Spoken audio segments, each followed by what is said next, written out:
Alright. Alright, I am here.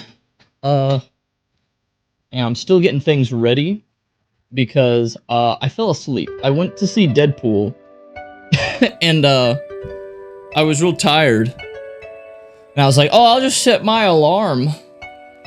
Oh, I'll just set my alarm, you know, no big deal. Set it for like 30, 40 minutes and then it'll all be all hunky-dory after that." No. No, just fell right asleep. Alright, let me see. Give me 1 second, still just getting... Does your pet snake have colon problems? I hope not, because I don't have a pet snake. It would be really sad if I simultaneously did not know I had a pet snake, and on top of that, the pet snake that I didn't know about had colon problems. Like, I would just be a failure of a pet owner at that point. God, that's too much to handle right there. That's too many bad things at once to handle. Okay, do I have everything? I have my fucking energy chocolate in my... Fuck, where'd my energy chocolate go? Shit! Where'd it go? Chocolate? No! Where'd my emergency energy chocolate go? Oh, there it is. Oh, I found it. I found my emergency energy chocolate to get me through this. Oh. Oh. Okay. Also, for people who are wondering, and we'll talk about it a little bit, I won't spoil anything, though. Deadpool, pretty good movie. Welcome, Xander.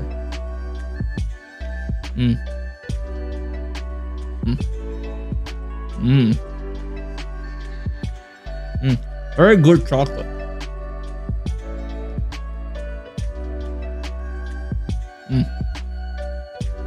Alright. Now, I may change my scene. How do I look? I need to fix this. Oh, and my microphone's all fucked. See, this is what happens. This is what happens when you're just like, oh shit, I woke up 5 minutes ago. Gotta get things ready. Alright, there we go. There, much better. Alright, now I look nice and professional. I look nice and professional. Here we go. Oh my goodness. Oh, okay, so let me greet everyone. Welcome, Xander. Welcome, Victor. Welcome, Ard. Welcome. Welcome, Michael. Welcome, Monster Shark. Welcome, Dan. Welcome, Rockin' Rune. You should watch Angry Old Veteran versus 700 Redcoats. You know what? Maybe we'll do that. You know what? Maybe we'll start with that video. How about that? We'll start with that video. Just because that's what I just fucking read, and my brain is all scattered. Okay. I was like, I'll wake up. I'll have like 20 minutes to prep for stream and everything. And no, I freaking woke up like 10 minutes ago at this point. Professional in question marks. Well, let me make sure this is good. Okay, there we go. Who needs energy chocolate when you have a 70 cacao chocolate? 1 square is like freaking espresso. I would love that right now. Professor X. What about Professor X? What happened? Alright, okay. Now, before we begin, I wanted to chat about, like, a little bit while we wait for people to join. So, first, I saw Deadpool. And it is really good. It was, yeah, I agree with Xander. It was very, very good. I like, every time I think I have superhero movie fatigue, Deadpool brings it right back. Oh, was it good? Oh, yes, it was good. I would say it wasn't like bombshell spectacular. It is what you expect. It is what you expect, and spoiler warning, Deadpool's in the movie. All right, I know that's a surprise. I'm sure There was a lot of speculation online. Everyone was like, do you think Deadpool's gonna be in the new Deadpool movie? Like, do you think they're gonna do that? People have been asking, and I'm just gonna let you know, he was in it. And Wolverine was too. It's pretty good. Okay, but yes, obviously you knew that. But I'm not gonna spoil any of the stuff. If you are chronically online like I am, because I went in knowing nothing about the movie. The only things I knew about the movie was literally from the title. I was like, there's gonna be Deadpool, and there's gonna be Wolverine. I managed to avoid pretty much everything. So I didn't know things coming into it, but as things developed, because I am someone who knows comic books, and I know stuff, there were moments where it's like, oh, people, like, a thing happened. I'm not going to spoil anything, but a thing happened. And then everyone's like, oh my God, that just happened. And then in my head, I'm like, they don't know what just happened. They're going to twist it. There's going to be a twist on it. Because of course they're going to do this. I know what they're about to pull. Then 2 minutes later, boom, the real twist happens. And I was like, I fucking called it. I called it. I knew it. And then there are moments where, like, a twist will happen, or not a twist, maybe a thing you don't expect to happen, happens. And then because that happened, you're like, oh, I bet now X, Y, and Z is gonna happen. And I was right. So it's, I'm gonna make something up, okay? I'm gonna make something up. Okay, this obviously doesn't happen, but let's say you're watching Deadpool, and then fucking Garfield shows up. Okay? You're like, oh shit, Garfield's in the movie. If you see Garfield, you're like, I bet they're gonna bring Odie in. I bet John's gonna be in the movie. That's the type of thing that happened, where it's like, ooh, twist. And I was like, well, now I know what's gonna happen. Now I know, like, a little bit of what's gonna pop up now, sort of thing. But, you know, in some of them, I think they knew people would know. That's why they just immediately get it out of the way. They're just like, boom, here's a thing.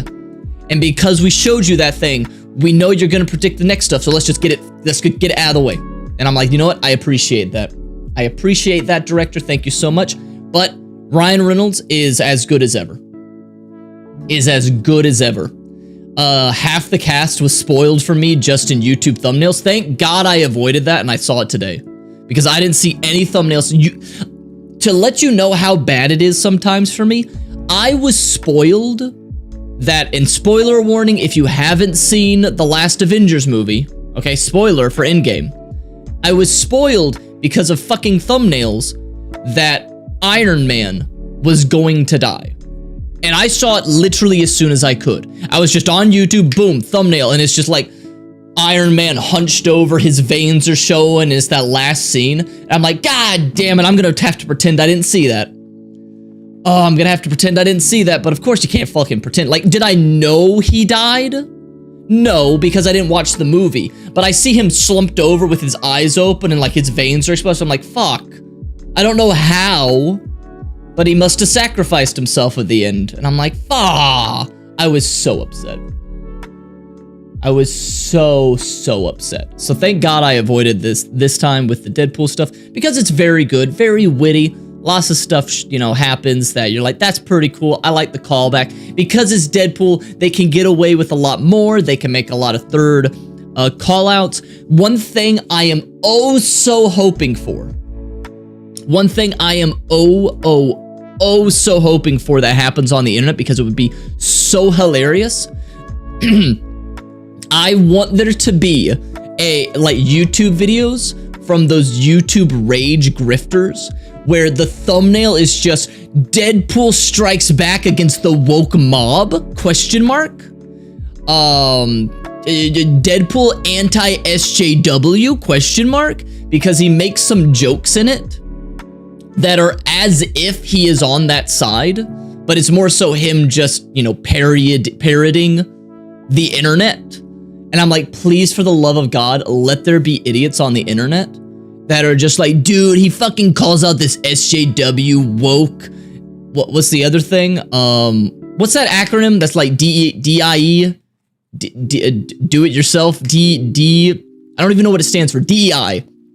It's like DEI. I don't literally have no idea what that even stands for. It's like diversity something something.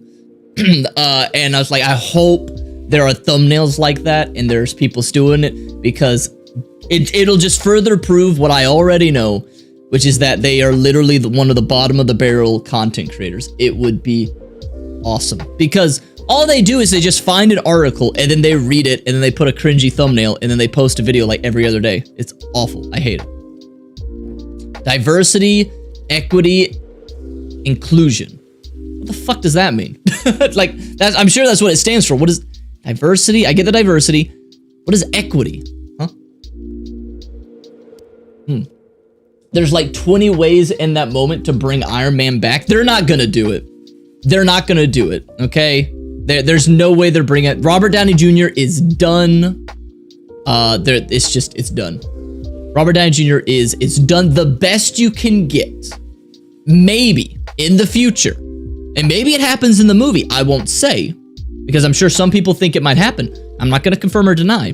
But the best you may get in the future or in this movie is a cameo from one of the big guys that has retired. That's the best you could ever get, is like in a future movie where they go through the past again, and then it's like, oh, look, there's Robert Downey Jr. as Iron Man, but he's not back. He's just like there for like 10 minutes. That's it. Can you imagine how much that would cost? Means everyone is equal no matter what. I don't know if this is gonna sound, I don't know how this is gonna sound. I'm going to say that everyone is equal overall, but we have different specialties in everything. But it doesn't matter it doesn't matter what you are, it doesn't matter your race, gender, anything like that. But like you put me in an art contest, I suck. Okay, I'm not equal to the guy who has been drawing since he was 5 years old, obviously. But you put me in a shitpost eating contest, you know, a shitpost creating contest, and I'm gonna fucking murk that guy. Okay, I'm gonna murk that guy. So, you know, you shouldn't judge anybody just because of who they are. Just literally just care about their what do you call it? Their abilities. Aren't there some companies or like some things or some programs that can literally make it where they just remove the name from the resume when they judge it? It's like, we don't want to know your fucking name. We don't want to know your race. We don't want to know your gender. We literally just want the information on you, and you have a number. Like your number 7258997. Like, oh, so this guy's number and this guy's number. There's no idea if it's a guy, girl, whatever they are. But this one's better, so we'll do that. And then it's like, whoops, you hired everyone from the Philippines, but they were the best people. So there you go. That's how it should be. Yep, so, but yeah. That's what I was saying. Oh yeah, and then the other thing that I wanted to talk about, the other thing that I wanted to say is, I'm not going to get into the details because I don't know what's happening, but there's stuff that is happening with, I fucking pinned the wrong message. God damn it, hang on. There is something going on with Mr. Beast and that other person that I don't know their name of anymore. But something's going on with that, and YouTube apparently has been like age restricting stuff like that. But there's like a video that's out that if people want to watch it, we could do it maybe. But it's like Mr. Beast. Fraud. There's some video out there. I don't fucking. The video might have gotten taken down. Who fucking knows? Oh god, the fact that I can't find it makes me think the video got taken down. But there was some video that was up that I posted a picture of in the Discord, and it was pretty much just talking. Like, I didn't watch it, but people gave me a TLDR, and what they said is that it is pretty much saying, yes, stuff left, right, and center, but then it's saying that, oh, did you know that his videos are scripted and that they're staged? And I was like, oh, what? No way. I've literally only seen 2 of his videos, and I fucking knew that because I'm not lukewarm. I'm not lukewarm temperature IQ. Yeah, you watch any of his videos, they're at worst scripted, Because some of them, it's scripted, but I'm assuming he's still giving the money to charity. Like, yes, this is scripted, whatever. But he says, if so-and-so does it, I give like $1 million to this charity. I'm assuming that actually happens. But of course it's scripted, so you can get a good video. You're gonna script it in that sense. And then there are other videos where I don't think he scripts it, but he has like, oh, I brought in 100 people to try to go through these obstacle courses and yada, yada, yada. And then he puts like 2 or 3 people that he's planted to make sure that cool stuff happens. Where, like, when I watched the entire video, we watched it on stream, from what it looked like, the person who won was not a plant, was not a paid actor. But the person who came in second that doesn't win anything, that was a plant and a paid actor to make sure that they had some cool shit happening. Someone who took risks, someone who did some stunts. Like, they put those people in to make sure that they have cool stuff happening, but it looks like a real person actually wins. Because there was one part of the video where he's like, we're gonna put them in this cage for an unknown amount of time. They have no idea. And at some point, I'm gonna tell them to go, and they have 10 seconds to get to the button. It could be in 5 minutes. It could be in 10 hours. They don't know. And then they speed up the camera. It's like, oh my God, they've been in there for hours. And then when right before they're about to let them go out and run towards the button, everybody is in a sprinting ready position. Like, they already know it's about to go down because they probably told them, and they acted like they were there for 10 hours, but they said, hey guys, we're not going to keep you here for 10 hours. We're going to get some footage, and then we're going to let you know, and then you run. But then one guy is acting oblivious in the background. He's the guy who is the obvious plant because he does flips. He does all the stupid stuff that then works out in the end. And I was like, all 3 of those people are real people who are in it for the money. That guy in the back is the plant. And it was obvious because I'm not stupid. So, yeah, welcome, Cynthia. Welcome. So, yeah, hang on, before we start, I'm gonna try to find this video. Let me show you. I want to show you I'm not crazy. Okay, I want to show you I'm not crazy. We're not gonna watch one of his videos because I can't do it. Let's see, where's the one? Is this it? No, it's not that one. Fuck, when did we watch it? I don't know. When the hell did we watch thing? It was like they were on the moon. Where's the video where Mr. Beast is on the moon? Was Dangerous Trap? No. Where is the one where they're on the moon? What if he deleted it for whatever reason? What if like that Chris person was on it, so they took it down? Oh no, I'm never gonna find it. Is this it? No, that's not it. Shit! Oh, dude, is the video gone? No! Where's the video where he's like, I blew up the moon last video? Because it was not like 2 years ago. Oh my god, it's gone. Is it gone? Oh wait, is this it? No, it's not about stealing a fucking diamond. I can't tell what these videos are because of the thumbnails. The thumbnails don't tell me shit. Oh my god, dude, the thumbnails. Like, I get that they work, but they don't inform me anything. Oh my god. I can't. Where the fricky frick tiddly tack is it? He had like 100 people in an escape room, but he might have like, he might have hidden it because maybe Chris was in it and now he's hidden it because of that. No, that one's fake. Or this one's staged. I know that one. No, it was like, I swear it was before. Oh no, it's this one. It's this one. Okay, let me show you.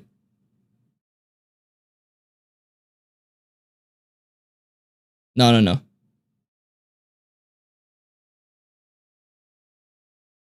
Okay, here we are. So they're like in. That doesn't mean you ain't wrong though.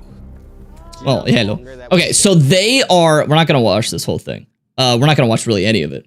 But they're like in this cage, and at some random point, those lasers are all gonna go away, and they gotta touch this thing of money, or else they get eliminated. Okay? Yeah, you can't have hundreds of millions of views for a video and make real content. No, they have to, like, some of it has to be staged. Here's a rule for content like this. You have to make sure that whatever, out of all of the possible outcomes, make sure the only ones that can happen are the ones you're okay with. That means you need to stage it or rig it in some way. Which that doesn't mean you have to fake it. Like in this one, 90% of the people in the video are real people. But he had to put in some fake people to make sure someone does some crazy stuff for the footage, you know? So he has to fake it, which honestly I don't blame him for, as long as a real person wins. As long as his staged person doesn't win, which I don't know if they ever do. I don't watch his stuff. But look, they're in here, okay? And at a random moment, they are acting like hours have gone by. Look, now they're all ready. But see that guy? Look at that. It just went down. They are all already waiting. You think they were there for that many hours? No, they're all waiting, but this guy who's like, oh man, I wonder when this thing is gonna fall. I'm not totally, you know, in this for the money. He's the one who's just standing right there acting like an idiot. Like, no person who is trying to win $100,000 or whatever would just be doing this. He's the plant. He's the guy there that is there for the you know, he's not allowed to win. So, because then he also had a moment where, okay, see, they need to go through the laser wire. Everyone is taking the safe route. Everyone takes the safe route that is already known. And you know what he's gonna do? If I go right there and so instead of taking the safe route that everyone has already done, the plant is like, hey, can I jump over these side lasers and then I jump back over? Does that count?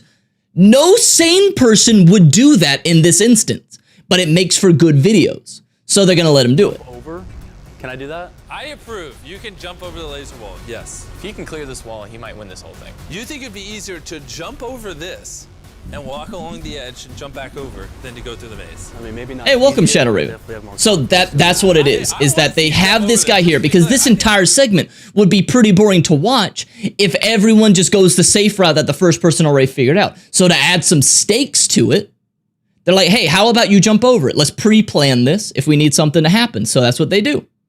That's what they do. All right. So I just wanted to point that out, that I don't know how it's news for people that Mr. Beast stages some of his stuff, because of course he does. He needs production value. It's production value. And welcome, Mr. Knight. Welcome. Or M. Knight. I don't know Kai calls you Mr. Knight. So posture check, you got it. So yeah. But and I don't know of all the other stuff that's happening, but literally if this is what people are upset about, I'm not upset about it, because of, you have to do this. You have to do this to make good videos. As long as a real person is the winner and you didn't eliminate real people with a fake, I don't care. Like, that's fine. You can do that. As long as you actually give money to the charity, as long as you actually let a real competitor win, I don't care. I do not care. But if something else is happening, I don't, you know, whatever. So, all right. What was that fat electrician video that somebody wanted us to watch? Okay. Maybe Mr. Beast's audience is just that young and naive. They absolutely are. He is absolutely are. Also, I know he made a meme that he said he would run for president if they lowered the age requirement for it. Please, I know he was doing that just so he could get, you know, more traction for, you know, his popularity and everything. But I pray to God he was not actually serious that one day he would want to run for president, because I don't want a YouTuber. I don't care. It could be my most favorite YouTuber ever. I don't want them running for fucking president. I do not want a YouTuber as president. Okay? I don't want that. I do not want that. I don't care how cool they are, how good they are. They could be the nicest, bestest YouTuber ever. I don't want them as that. Don't. No. I'm writing in Brandon this year. Do it. All right, what was it? Angry Old Veteran. All right, let me see. Is that the newest one? Let's see. Fat Electrician. Sacrifice the country for content? No, it's no. No. Don't do it. Don't do it. I don't want to sacrifice the country for this. Let's see. It was Angry Old Veteran. All right, let's see. Here we go. This one? All right, let me pause. Okay, this is what we're gonna do. Oh, I recommend that for 4th of July. This is what we'll do. We didn't get to this on 4th of July. We'll do it here. Let a communist sympathizer run for president. I wish we could just like fully. Can we just like restart the election? Can we wipe? I don't mean this in like a violent sense. I mean this in like a hypothetical sense. Can we like wipe the slate clean? Just like have the current politicians on all the politicians just like out and replace them with new ones? Can we just like, you guys are retired. We got some new ones. They could understand laws better than some politicians, to be fair. True. I just really don't want a YouTuber for president. Just don't. I just don't. For this video, I have armed the nuclear arsenal, and if those 100 sinners can't find this, I am gonna start World War III. Oh my god. Oh my god. Imagine if he did become president and he still does the YouTube channel. Oh, I'd hate it. I'd hate it so much. Oh, at what age should we retire Congress people? 65? Wait, what? When is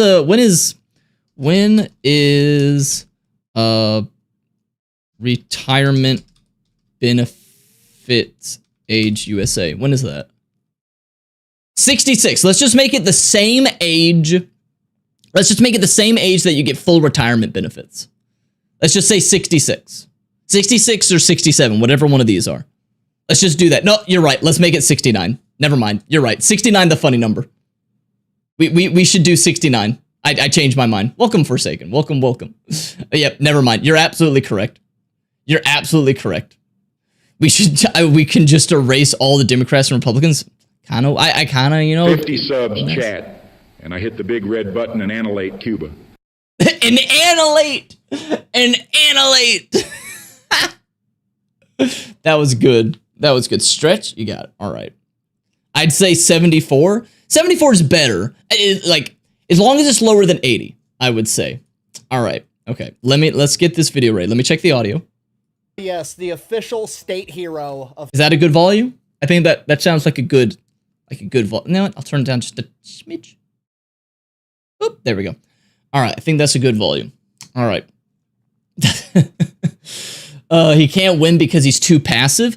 Dude, if he ran when he's old enough to run, can you imagine how many people would vote for him just because they're like, oh my god, I loved his videos when I was a kid? They would absolutely do that. If he didn't win, he would by far be the most successful third party if he was a third party candidate. A little higher, maybe 10%, you gotta be joking. Of Massachusetts. Okay, never mind. It is actually a little quiet. What the fuck? But it was louder. It was louder just a moment ago. What the hell? I swear it was louder. I thought y'all were. Oh, Jesus Christ, not that much. Today we're talking about Samuel Whitmore, quite possibly America's first anti-hero and the most gangster old. Is that good? Maybe a little bit more. Man of all time. But first. There we go. There we go. Okay. All right, let me get the intro in. And we're done talking about Mr. Beast and the fucking obvious that he fucking fakes stuff. Okay, one last thing before we start about the Mr. Beast. The thing that always irritated me is that when people on the internet would gain traction for saying that they called out Mr. Beast, it would be for the things that are objectively true in his videos. You're like, actually, Mr. Beast didn't go there. That was all staged. And it was like, no, he did literally go to where he said he went. That part is true. You're calling out the part of the video that's true? What the fuck, dude? Like, it's that, call him out for the stage. If you want to call him out for it, you can call out the staging, the scripting, and all that stuff. But no, they're just like, actually, he didn't build the wells in Africa. The fucking politicians of the country said he did it. And I think they were actually mad about that because they wanted to do it. They were like, we don't need fucking handouts or anything, which, like, you know, if you want to be angry about that, whatever. But, like, they confirmed he did it. But they always do that. They always calling him out on the fucking part that is true. It's weird. It's wild, man. It's wild. All right. Okay, now I'll do the intro. Here we go. Welcome back, YouTube. Today we're going to be watching another Fat Electrician video. This time the chat has recommended that I watch Angry Old Veteran versus 700 Redcoats. I have no idea what this is about. I'm assuming this is during the Revolutionary War slash, before that, leading up to it. I have no idea, but I'm excited to find out. So without further ado, let's get into it. Yes. Oh, wait. I fucked it up. I have to make it full screen. Here we go. Yes, the official state hero of Massachusetts. Today we're talking about Samuel Whitmore, quite possibly America's first anti-hero and the most... Okay, before he gets fully into it, can we go back to wearing like this type of stuff all the time? I hate dressing up, but if everybody else is doing it, I would feel like a total badass is if every guy is just wearing a suit all the time. Yeah, normalize cloaks too.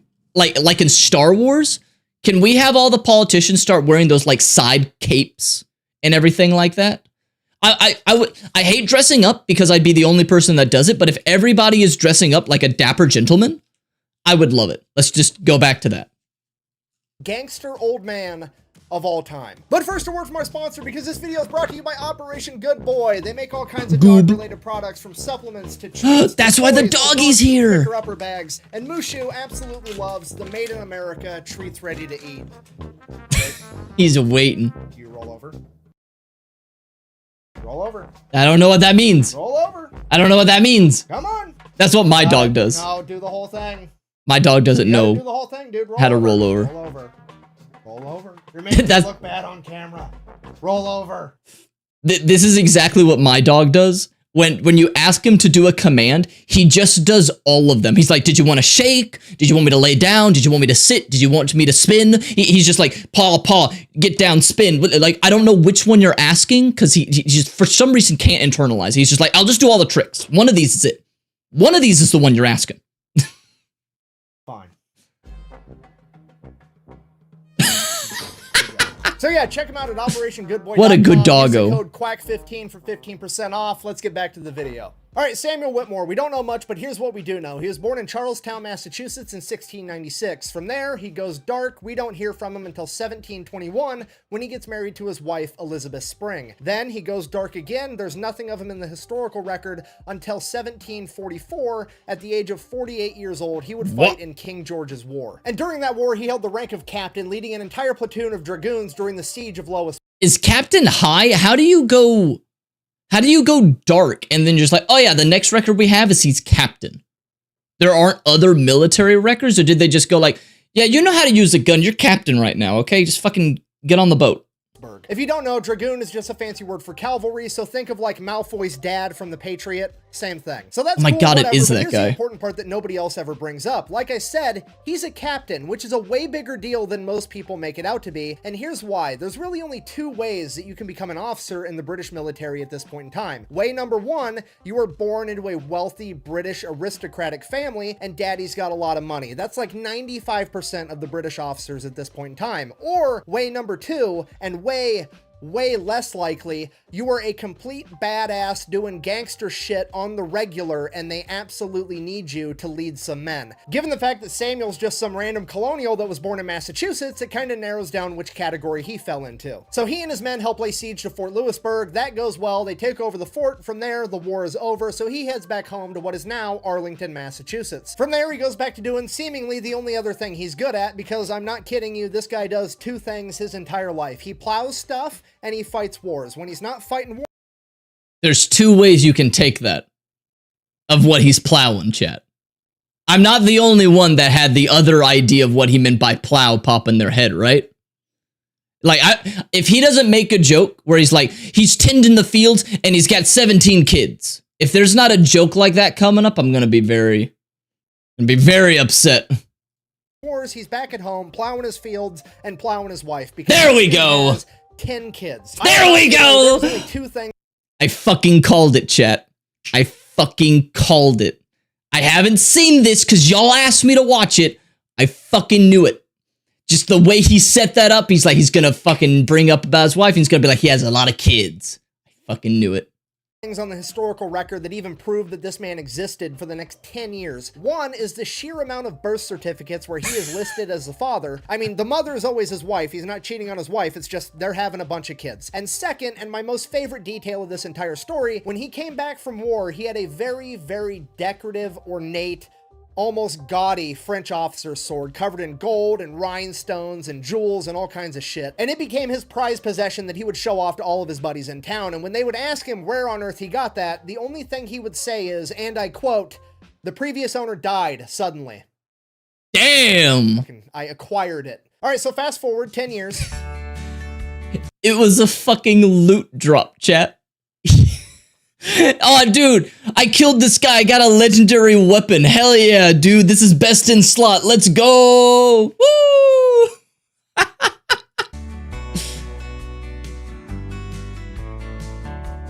It is now 1754, and Attila the Whitmore over here is approximately 58 years old, and the French and Indian War breaks out. Now, does Sam have to go fight this war? Absolutely not. He is a 58-year-old man in the 1700s when the life expectancy is 60. He should be keeling over any minute now, but he also has 10 kids, so he's literally like, buddy, I gotta go. Wait, wasn't the life expectancy, correct me if I'm wrong, but wasn't the life expectancy in that time lower also because of infant mortality rate? Like, medicine was absolutely lower, so they didn't live as long as we do, just naturally from age, but it was also, it's 60 because a lot of people die when they're like 2 or lower. So it's not like he's about to come up on it. He's probably got another 10 years, and then he'll probably kill over, so we'll see. Beat up the French again, okay, bye. As the founding fathers intended. If you don't know, the French and Indian War is basically the Kingdom of France versus the British Empire, and both sides are backed by different Native American tribes. This is supposedly the war that Mel Gibson's character fought in The Patriot, and presumably where he got his cool tomahawk from. Now, I know what you're thinking. Did Sam Whitmore get a cool tomahawk too? No, no he didn't. But what he did get was 2 matching dueling pistols that were super cool. And you're never going to believe this, but the previous owner died suddenly. Okay, look, it's not stealing if they don't exist anymore. That's just the rules, I guess. So Sam and his men beat up on the French yet again. He acquires some fancy dueling pistols, and then he heads back home. Okay, fast forward again.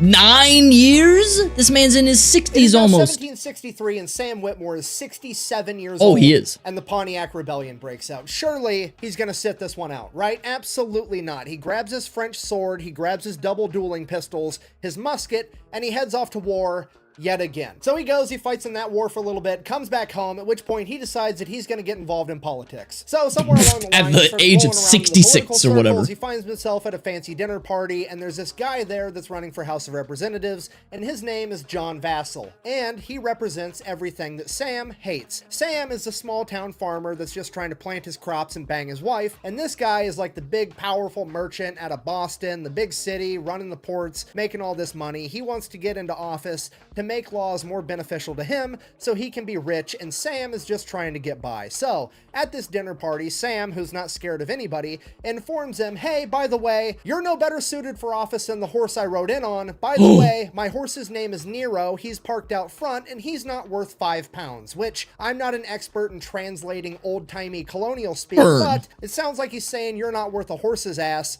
Go fuck yourself. At which point, John Vassell gets very upset and decides that he is going to sue Sam for public defamation for the price of 1,000 pounds, which is a shit ton of money back then. So the entire town finds out about this lawsuit, and they all show up to court to actually watch the trial, because Sam represents that grizzled old man that's just saying what's on everybody's mind, but nobody else has the balls to say. And he goes in and basically turns this entire trial into the roast of John Vassell, ends up winning. Sam doesn't get sued, at which point he slaps him with a counter lawsuit on the spot and ends up countersuing him for $200 and wins. So that kind of launches Sam's political career. Fast forward again.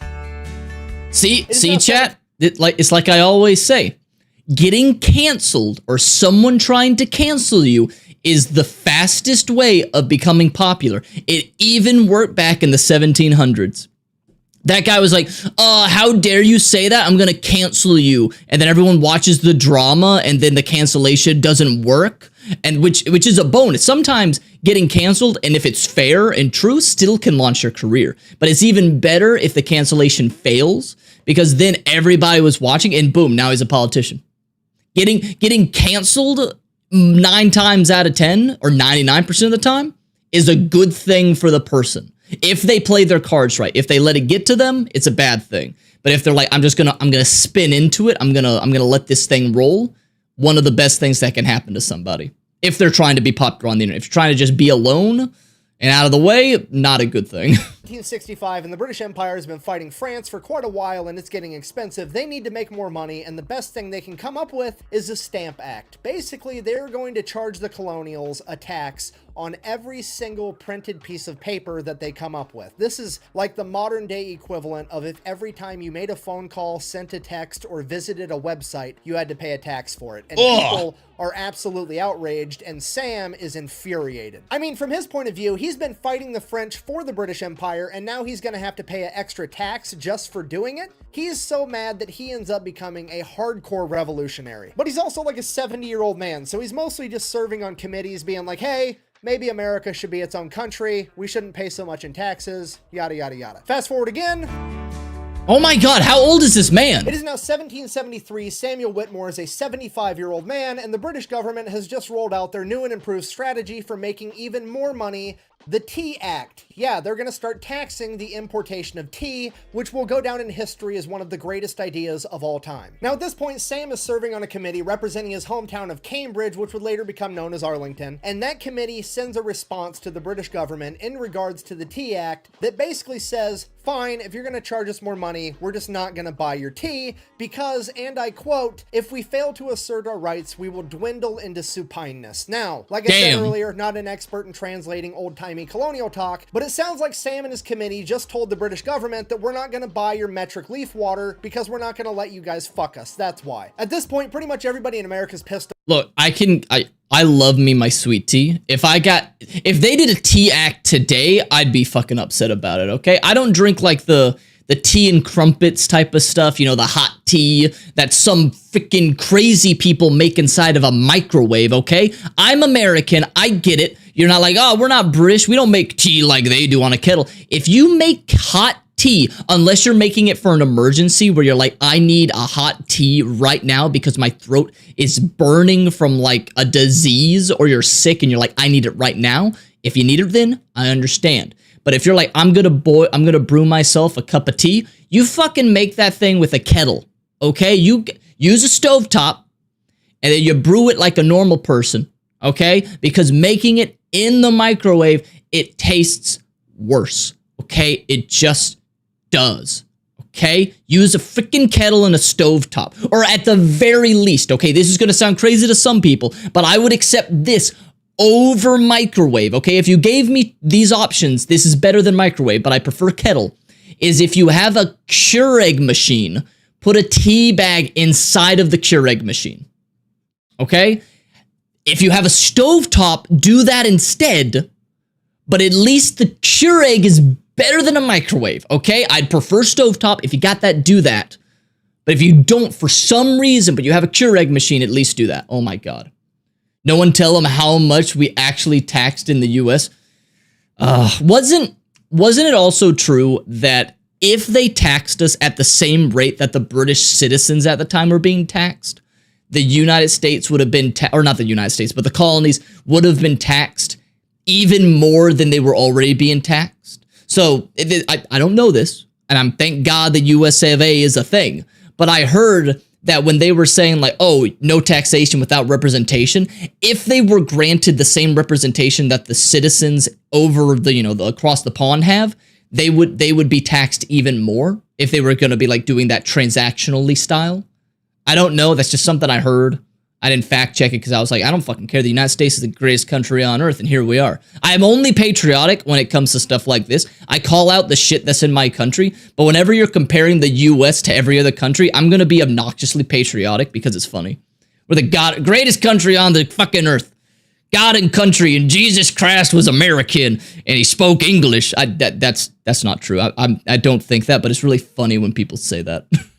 Off. They start smuggling tea to avoid taxes. The Boston Tea Party happens December 1773. From there, people just start stockpiling guns and gunpowder and supplies, getting ready for war if one should break out. Now, fast forward April 1775, General Thomas Gage is appointed the military governor of Massachusetts, and he will be residing in Boston, which has been turned British into a tax, the military dumbest shit, stronghold. yeah. At that point, General Gage decides, hey, you know what? I'm going to get proactive. I'm going to stomp out this whole rebellion talk right here and right now. I'm going to take 700 men, an entire regiment, and I'm going to march them out to Lexington and Concord. While they're in Lexington, they're going to arrest those stupid, annoying revolutionaries, John Hancock and Samuel Adams, and then they're going to continue marching to... I have the fucking maturity of a fucking toddler. I still can't hear John Hancock and not giggle. I just can't. Sorry. If God had wanted you to live, he wouldn't have created me. Yeah. Concord, where they're going to burn down all the stocked up military supplies. So the British military starts making preparations for a huge movement, at which point revolutionary spies find out and they decide to let everybody know. And when I say they decide to let everybody know, I mean a silversmith from Boston by the name of Paul Revere is going to take off at midnight, ride through the... I'm sorry to pause. Go back to Paul Revere. Why does Paul Revere look like one of those PNGs that one of those debate channels would use back in the day? That they all of them had animal profile pictures. They had like dragons or goats or stuff like that, and when they would say stuff, they would edit it so that the model would change from like a crossing their arms to putting their hand over their chin like this to them pointing to stuff like that. Why does Paul Revere look like one of those PNGs where he's like, I'm gonna be debating the efficacy of the Vietnam War, or not even that, he would be arguing the efficacy of the what do those people even argue about? I don't want to slander Paul Revere, because he wouldn't do this, but I can only imagine those channels doing stuff where they're like, I'm gonna argue the efficacy of having a an age of consent. Those types of people, you know, fucking anyone who starts a conversation where it's like, well, actually, in other countries, the age of consent is lower. Okay, you already lost the argument. As soon as you're like, that's your trump card. Really? Gross. Get the fuck out of here. By the name of Paul Revere is going to take off at midnight, ride through the entire countryside, going house to house, telling everybody that the British are coming. Actually, she's a 1,000-year-old dragon. And Lexington. Sam motherfucking Whitmore, that's who. I'm not shitting you. It is like 99% sure that Paul Revere showed up at 78-year-old Samuel Whitmore's house sometime in the middle of the night and was like, hey, just letting you know, the British are coming. At which point he's like, hydrate. Get off my lawn. Then presumably Paul Revere's like, okay, whatever, I gotta go warn everybody else, and Samuel goes back to bed. That morning, April 19th, 1775, the British are marching and they're almost to Lexington, and they are cut off by 77 Minutemen, led by a man by the name of John Parker. John Parker orders the Minutemen to, quote, stand your ground, don't fire unless fired upon, but if they mean to have war, let it begin here. So the British roll up with 700 trained professional soldiers and tell these 77 Minutemen, literally farmers that just picked up whatever guns they had around, and told them, disperse you rebel scum. At which point the Minutemen are like, nah, we're good. We're gonna stay right here, and so are you. And that's exactly what happens. They just stand there staring at each other from across this field, with the British officer not knowing what to do, because he has to get to Concord to get rid of these supplies, because those were his orders, but he also doesn't want to open fire on these guys, because that will mean the start of the Revolutionary War. So smart man. That is a look. I will diss the British, because, you know, they fucking lost that Revolutionary War right there. You know, and then we US of A started a fucking domino effect by inspiring other people to have their own revolutions. But I will say, that is a smart guy right there. He understands the gravity of the situations he's in. Smart man. Not everyone has the cool-headedness that that guy had. So they just stood there, seemingly forever, in formation, ready to throw down, waiting for the other guy to make the first move. And suddenly, from the American side, a gun goes off. Nobody knows who fired, nobody knows why, but this was the shot heard around the world that would start the American Revolution. That's right. And for all we know, it could have been some old farmer that just dropped his gun.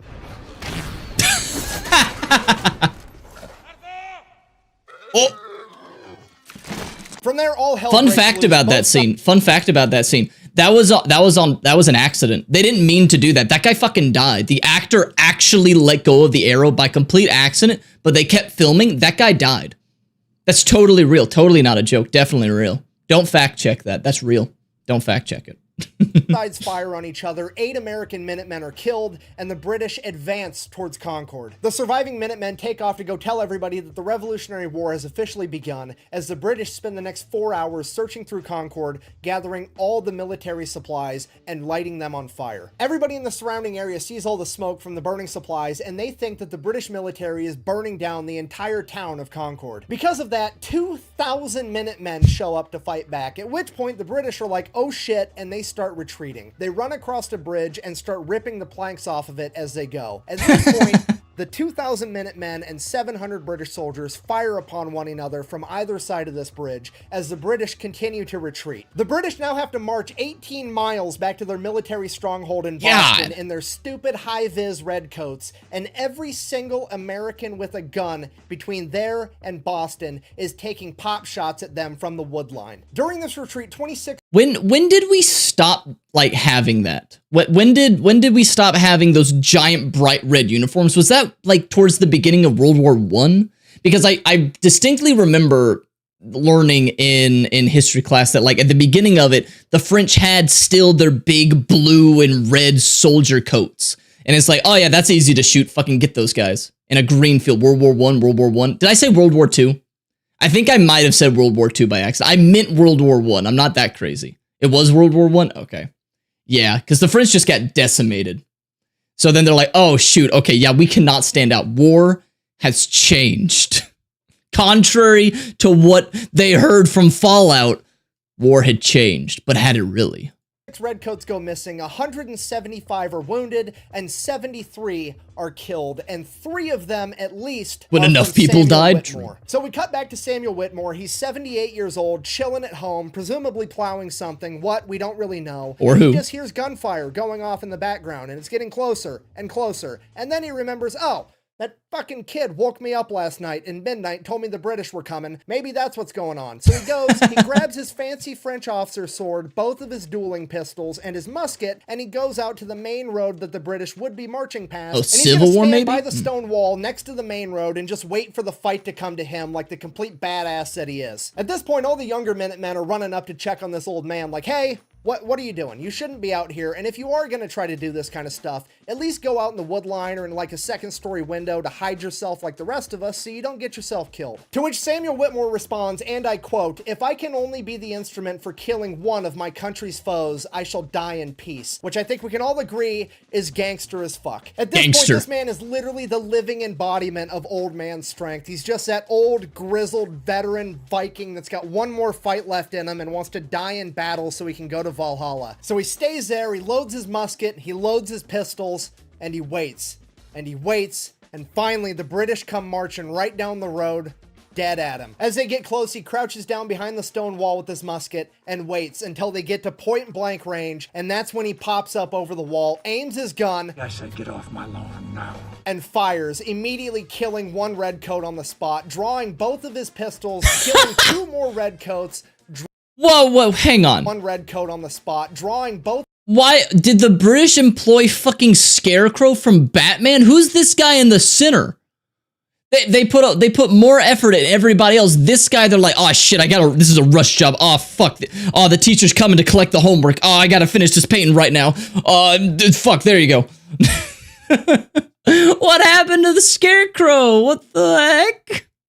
Both of his pistols, killing 2 more redcoats, drawing his sword and charging into over 500 soldiers on his own. He is then immediately shot in the face. He falls to the ground and is somehow still alive, so he reaches to grab one of his guns and start reloading it, at which point the British run up and stab him with bayonets somewhere between 6 and 13 times. Apparently, after the first 5, they all kind of blend together. He is then clubbed in the head with the butt of a rifle and left for dead, as his body lays there mangled and lifeless as the British continue to march through the town on their way to Boston. 4 hours later, the townspeople notice that his corpse starts moving. So they pick Samuel up, they get him over to the doctor, they alert the family shows up to the doctor, at which point the local town doctor, Nathaniel Tufts, is like, the dude is 78 years old. He wasn't prepared to handle a fall down the stairs, let alone getting stabbed 13 times and shot in the head. With bayonets. There's no way this old man's gonna make it. But like I said, his family members start showing up, and guess how many direct descendants Samuel Whitmore has at this point in time after all that plowing? Fucking Go ahead, give it a 50. guess. Say it in your head. 50. Okay, you got your number? 50. Okay, he's got 185 Holy shit. living descendants. Okay, he's got 5 generations beneath him. He's got kids, grandkids, great-grandkids, great-grandkids squared, and great-grandkids cubed. Dude, his kids fuck too. Oh my god. What, how, 5 generations? Dude, today you're lucky if you have like a great-grandfather, okay? You're like grandfather, everyone has a grandfather or had a grandfather, at least, or grandma. Maybe, okay, around now. But if you're like, yeah, that's my great-grandma, they're like, what the fuck? How? Oh my god. Yeah, he taught his kids how to plow for real.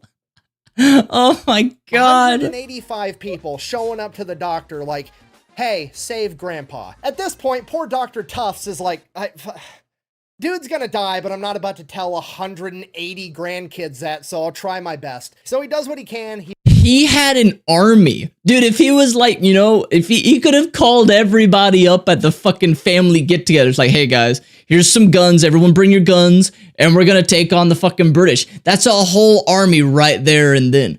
Oh my god. He bandages him up and sends him home with his family, and they take care of him for the remainder of his days. And when I say the remainder of his days, what I mean is, let me check my notes real quick. I mean that he passed on February 3rd, 1793. This motherfucker lived for 18 more years and passed away at the age of 96. And to commemorate Samuel Whitmore, there's actually a monument where he made his last stand. Wait, okay. How do you fucking survive like 10 bayonet wounds? And you can't fucking sew those up very easily.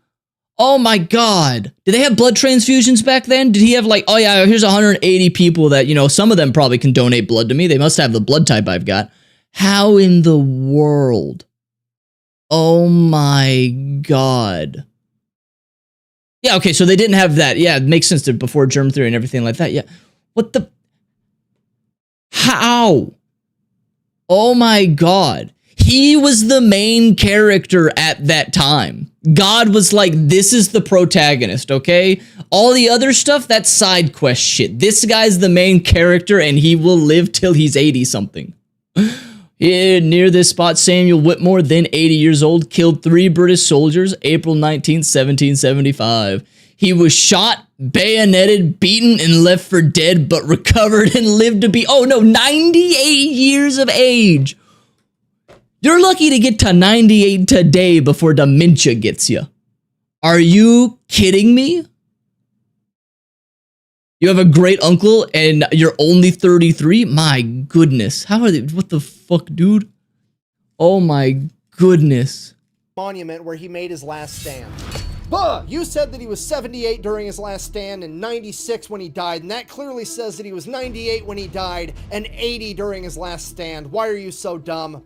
Okay, look, I understand your point, and I also can kind of sort of read, and I realize the irony because this is literally written in stone, and I'm telling you that it's wrong, but it is wrong. That is the only source that says that he was 98 when he died and 80 during his last stand. Every other source says that he was 78 and 96. This has been proven to be false multiple times, but they don't want to change it because the monument's already so old. So that makes sense. Yeah. I'm sticking with what I said. But the most important part of this picture is to actually zoom in on the house in the background. That's Samuel Whitmore's original house where he lived his entire life, and it's still around today as a historical site in Arlington, Massachusetts. And that monument is in the front yard. So if you're not picking up what I'm putting down, what I'm trying to tell you is, in conclusion, this has been the story of America's first and oldest gangster, a 78-year-old grizzled veteran that woke up on the first day of the American Revolutionary War and decided to casually go 3-0 while telling the entire British Empire to get off his lawn. Thank you for watching. Best way to support the channel is go buy some merch over at thefatelectrician.com. Quack bang out. I've never been more excited for a future t-shirt design. I can see it now. America's original gangster, get off my lawn. Samuel Whitmore with 2 cross-dueling pistols and a sword. It's gonna be fantastic. All right, well, thank you for watching. Oh my god, if only we could, you know, if you can live half as fulfilling of a life as that dude, you're lucky. You're lucky right there. Oh my god. Jeez. Simpler times back then. Simpler times. Today, you can't just go out on your lawn and shoot some fucking redcoats. You know, you can't do that nowadays. It's unfortunate. Oh my god. Okay, well, man, I feel like all the words I had to say were said during the video. That was just really fantastic. My goodness, that was really good. All right, Night Rock, night. All right, dude, how did you live to 90, like 6 or whatever? At that time, after getting fucking bayoneted. My god. You should go shoot some rednecks? You're not allowed to just shoot some rednecks for no reason. You can't do that, okay? Don't go shooting people for no reason. It's bad, okay? But back then, it's like, oh, it's a war? Time to shoot. They didn't have the but you know. But thank you for watching, everyone in the future that's watching this on YouTube. Thank you for watching, and I hope you have a wonderful rest of the day. Consider coming by the live streams on YouTube or Twitch, or even joining the Discord. Links down in the description. But until next time, stay awesome, y'all. All right, stick around. We're still here. All right, what have we got? What have we got right now? Let's see. What have we got right now? Let's see. All right, why did I grabbed the wrong thing. Okay. Let's see. Would love to see you react to hired steel. What is hired steel? Hired steel? What is this? I don't think I'm gonna have a reaction to. We already watched this. We watched one episode of this. We've watched like an episode. We'll watch the pilot episode. What is this? Let's see. I don't know shit about Battletech. It is the 31st century. No, it's not. It's the 21st. Mankind is once again at war. The battlefields of the future are dominated by huge robotic war machines known as battlemechs. Piloting these awesome weapons of war are men and women, the elite of the elite, knowing that each battle could be their last. They are mech warriors. Bum bum. Wait, ain't humans at war? True. Although, fun fact, this is the most peaceful like period of history we've ever had as a species that had civilization. So while we are at war still, there are still wars around the world. This is the most peaceful, like, period of history.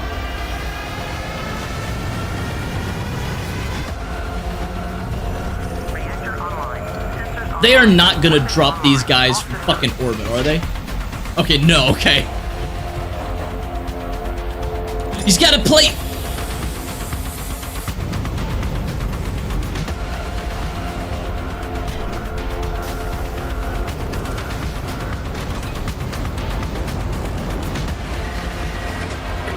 Prepare. Stand by for Titanfall.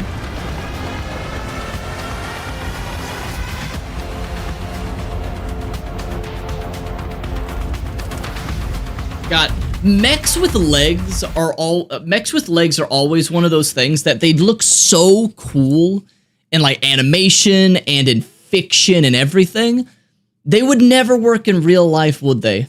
Because like legs are just terrible in terms of like mechanics. Biologically, they're great. But when you can make treads and tires. Legs fucking suck most of the time. You'd rather have that. It's just unfortunately one of those realities where no, they're never gonna make a fucking human Gundam mech, you know? I wish it wouldn't be the case. I would love there to be fucking Gundam mechs all over the place. I'd say the Cold War was the most peaceful. A just tinfoil hat. The Cold War. The Cold War retroactively at times seems more peaceful, but when you lived in, like, one, we still had wars, but when you lived in that moment, you had no idea if you were going to die or not. You had no idea if there were going to be nukes coming in at any moment. But because people were like, dude, they overestimated the Soviets, they overestimated every threat. It was terrifying. Yeah, it was just the overestimated. It's one of those things that it seems more peaceful retroactively, but in the time, you're like, oh my God, I'm shitting my pants every day. I need a new pair of pants every single fucking day on the hour, at the hour. So, yeah. All right, let's see what we got in the channel. Let's see. All right, this is where we were at, like, last time. Let's see. What is this? They all say they can hear your voice. With faith and dedication, all... So how do I get myself, like, a battle nun GF? How do I get one of those? Can hear your divine truth. For years and years I've prayed and served. Still, I have yet to hear your holy commands. I was beginning to believe that I was not worthy. Spill blood for the Emperor? I can do that. Think that I'd never hear your voice. I was beginning to doubt. But then... Oh shit! She's a tsundere. Or not a tsundere, a yandere.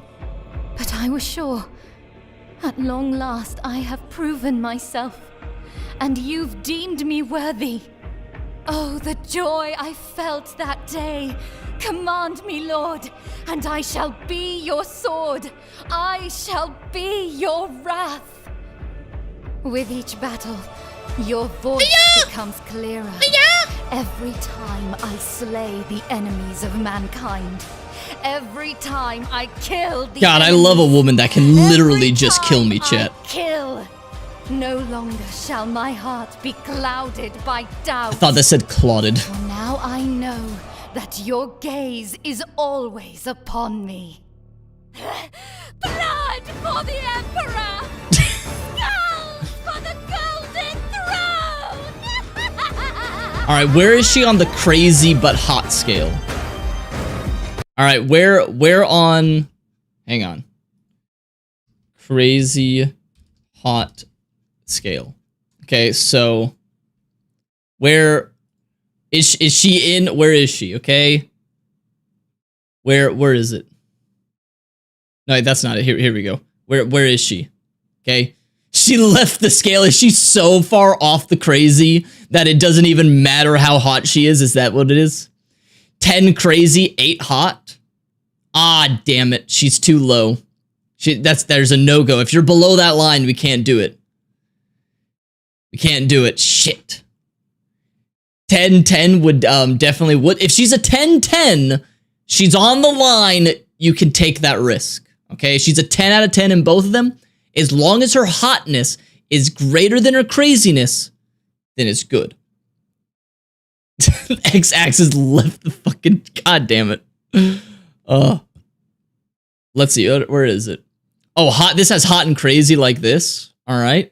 So it's like a no-go. They're just like, oh, okay. Fun. Unicorn, where they're just like super hot, but they're not crazy. This is where you marry them. This is where you date them. And that's where you just like fucking nuke the USSR. I don't know. I had a good life. Mary zone. That's the Mary zone is where she's a hot between an 8 and a 10. And her craziness is between like a... Why is crazy start at a 4? This is automatically assuming that every woman is at least a 4 on the crazy scale. She's between a 4 and a 7 or whatever. This is where you marry her. Ooh. This is so weird. You know that there are people that are like this, that swear by this type of graph. You know that, right? There are some crazy people who are like, yeah, she's not hot enough to be in the marriage zone, dude, but you know, she's a little crazy and hot. She's in the fun zone. I can party with her. But nah, she's not marriage material, brah. She's only a fucking 7 out of 10 in terms of her hotness, so sorry, brah. I'm not gonna marry this one. Dude, I'll just have some fucking, you know, drinks and fun with her, do some boning, but nah, dude, sorry, brah. You know that's the thing. Why would you want to fix her best quality? Dude, I love a woman that can literally just kill me. It's so good. Wait, hang on. I want to see this one where they're like... Little and frail. Wait, is this the one? I want to see this one. What is this? Get out of here, Gibby. Fuck off, Gibby.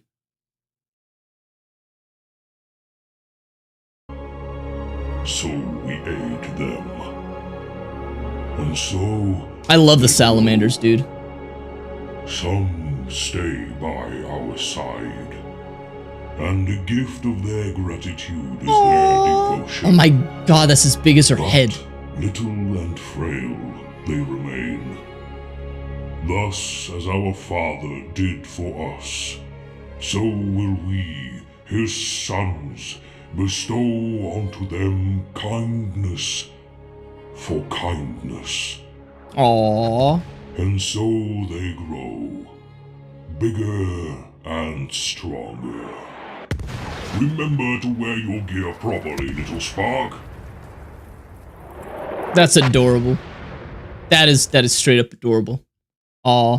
Like, the overlap, if you had a Venn diagram of anime enjoyers and Warhammer 40k enjoyers, it is almost entirely a circle.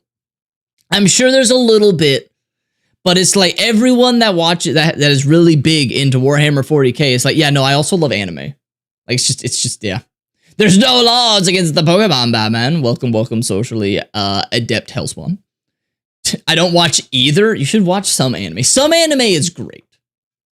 Some anime is fucking great. Dragon Ball Z, okay? Whenever anyone asks me, what anime is your favorite? I'm like, Dragon Ball Z. They're like, oh, so you don't like actually like anime, you like fighting. And I was like, that's fair. That's fair. The cooking, what's it called? The cooking dungeon anime. Delicious in Dungeon. This is a good anime. If you have not watched this, it's really good. It's very, very good. I thought it would be really stupid when I heard about it, and then I watched it on Netflix. It is one of my favorite anime in recent times. Very, very good. Very enjoyable. Very good. Mech animes were a jam back in the 80s. I remember watching the OG fucking Gundam and G Gundam. So good. Bleach top tier anime and drink. Don't drink the fucking Bleach, dude. Don't drink it raw. You gotta add some little seasonings to it. Oh, the Cyberpunk anime is also really good. Are we at that point now, chat? Are we at that point where when it's in the style of Japanese anime that we consider it like, yeah, that's anime? Have we finally grown as a society that we're not gonna be those people like, actually, that's not an anime because it wasn't made in Japan. It looks like an anime. They do the anime type mannerisms. They do the anime type talking. They have the anime type plot. But it was actually made in the US, so it's not an anime. No, it's a fucking anime, okay? All right, we're almost at that point. I can't wait till we get there. No, we're not. I want us to be at that point. Because I'm tired of like, so what is this one? What do you call Avatar? It's an American animation heavily inspired by Japanese animation. I'm tired of like saying that whole thing. Can we at least come up with a new word? Amerimation? Like animation, can we just call it Amerimation or something like that? Cartoon? But like when you say cartoon, you think like when I like watch what happens when I Google cartoon. Cartoon. This is what comes up when I Google cartoon. If I said what is Avatar? Avatar's a cartoon. You're gonna think of It's for Babies or for kids. And you're gonna think it's like, oh, look at this style, like Gumball and Pikachu, like, well, okay, well, Pikachu, people call that a cartoon, but that doesn't count, that's anime. You think of all this stuff, it's like, I want to have it communicated, you know? Why is Shin-chan a cartoon? What is Shin-chan? Oh, this guy. I don't know why that's there. See, like, even cartoon is kind of weird, because this guy is from an anime, I know that. That's just you limiting the definition of cartoon. It's not me, it's public perception that limits the definition of cartoon. If you ask anyone to name a cartoon, they're not going to be thinking of anything that's inspired by animation. You know? They're just not. Cartoon is anime with bad art. Different art. Let's not say bad. Different. Because, you know, art is different. Art, there's good art, there's bad art, but then there's just art that's, you know, just different stylized, you know? Wouldn't Ruby be considered an anime? It's anime adjacent. It's anime adjacent. Powerpuff Girls are strong enough to take on Omni-Man. I loved the Powerpuff Girls as a kid. The Powerpuff Girls as a kid was one of my favorite cartoons. It was awesome. It was awesome. Like, fucking just, it beat the shit out of people. Hey, Bogat, welcome, welcome. You're telling me Gravity Falls doesn't have goated animation on the chopping block? What is the, hang on, let me blow your mind.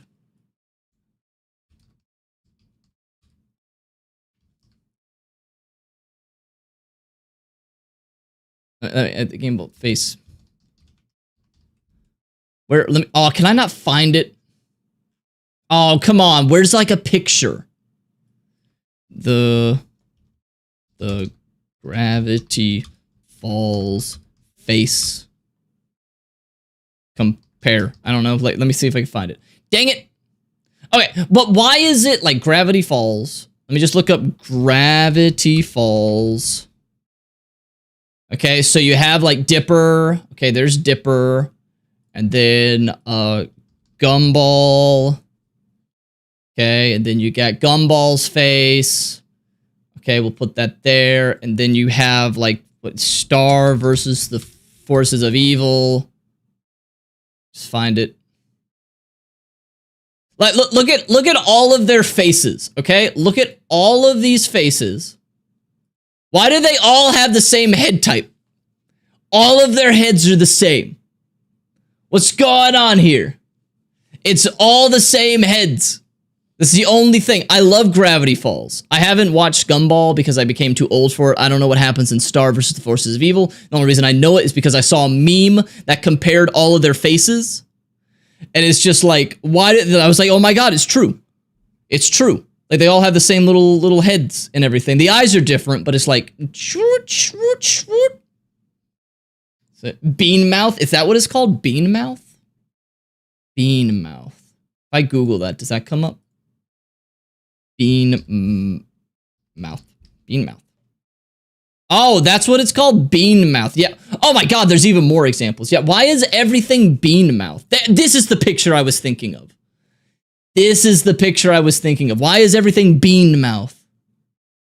Focus too much on Star versus really messed up at the end. Focus too much on shipping. Ew. Isn't it like for kids? That's kind of weird. I've never watched it. So, yeah. Yep.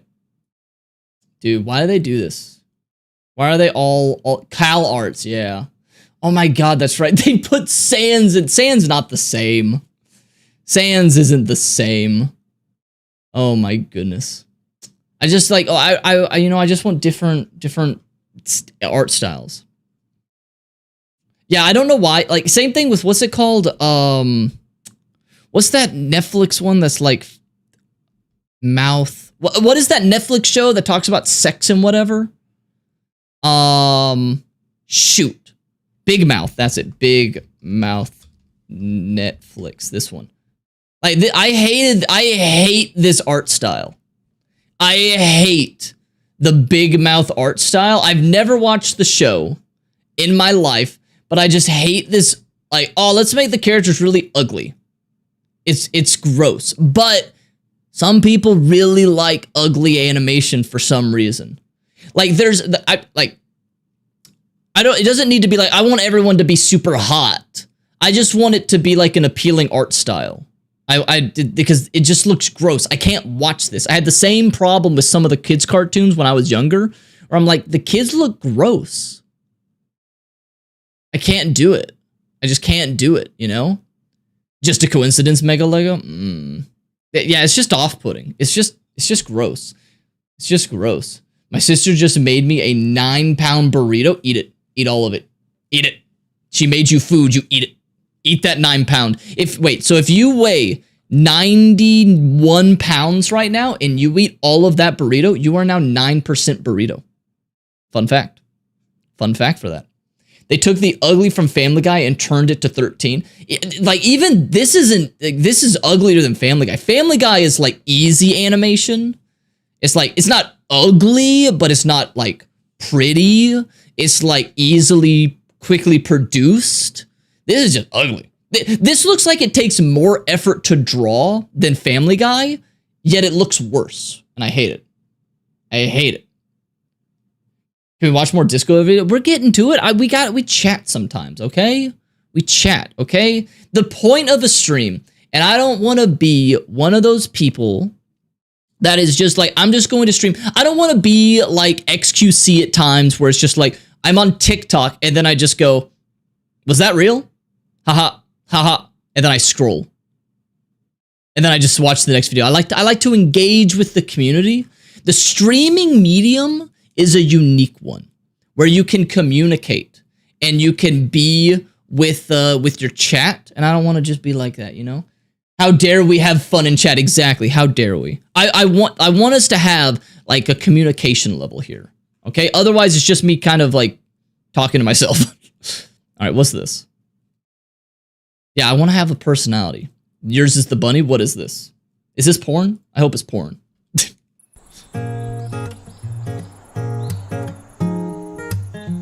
See, now this is pretty. This is a good animation. This is pretty animation right here.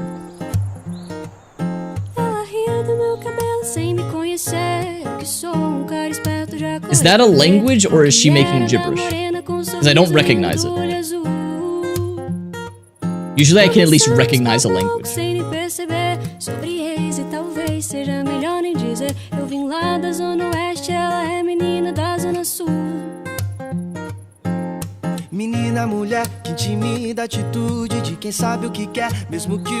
welcome, Glosspan. Allegra? Isn't that like a medicine? Oh, this is Portuguese? I guess I just don't know any Portuguese. Interesting. Oh, there we go. Never mind. I heard it. Boca. Boca. That's mouth. I understood that one. There we go. Ah, Portuguese. Welcome, Glosspan. Hey, Glosspan, wait, were you here when we were doing the Dark Souls run last stream? Because I trying to remember who was here for that. Because it was really fun. We're going to continue that. We're going to continue that. It may not be the next stream, but we are going to continue the Dark Souls run. It was very good animation. I God, I wish I could draw like... One, I can't even draw this. I can't even... Like, if you said just draw this still, I can't do that. I can't do this. My goodness. And then like, oh, let's just draw the frame so it has smooth animation. That's so good. Holy shit. Like, and there's probably not too many different individual images in this animation, but the amount of time it took to do all of this, wow. Goodness. Now, yeah, and then draw the frames in between. I can't.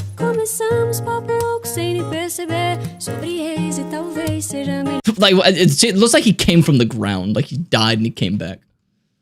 All right, what's next? All right, Mr. Bean in Hogwarts. Mr. Bean becomes violently transphobic.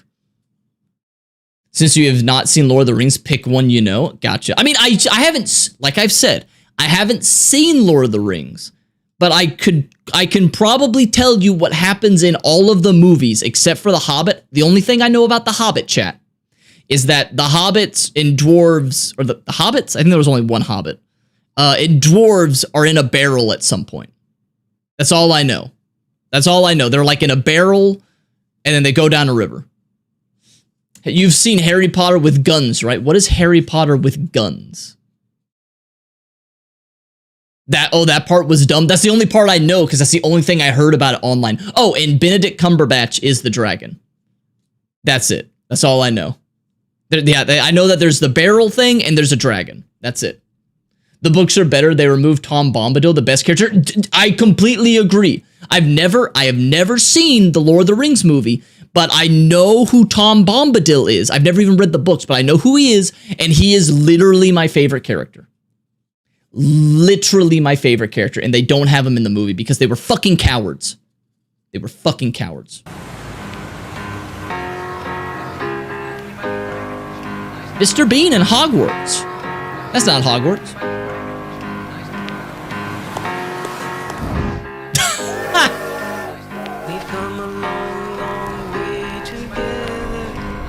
What house is Mr. Bean in?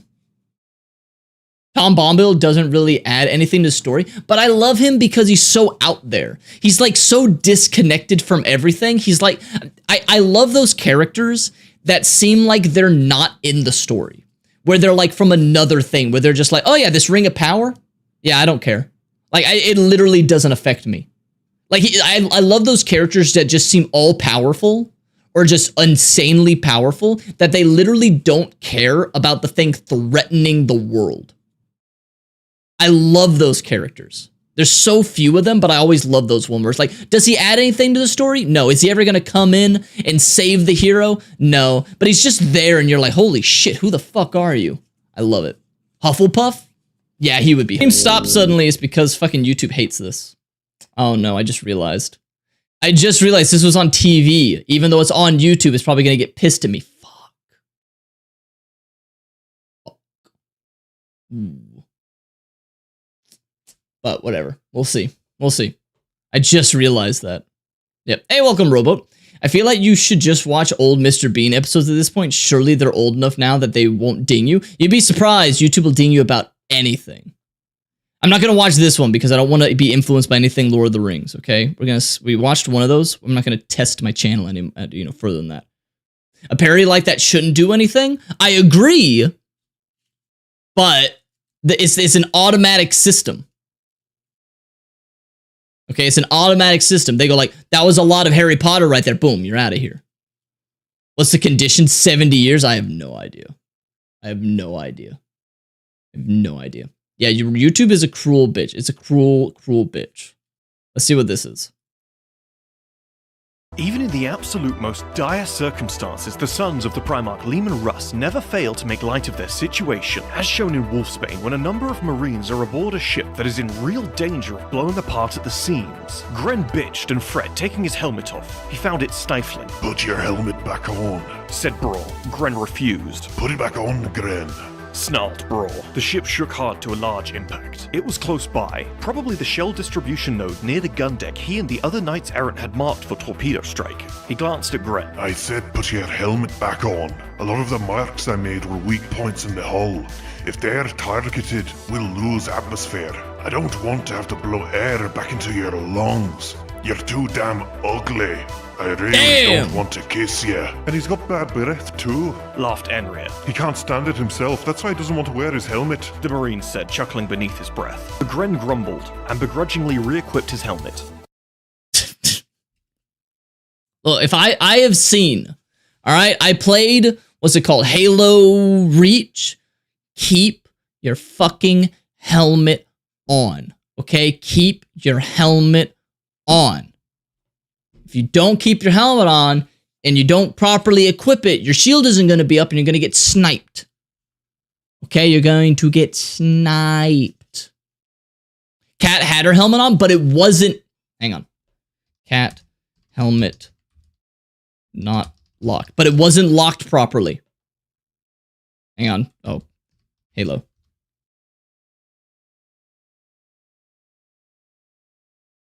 Hang on. Cat, helmet, Halo, not locked or something. I can't, oh god damn it.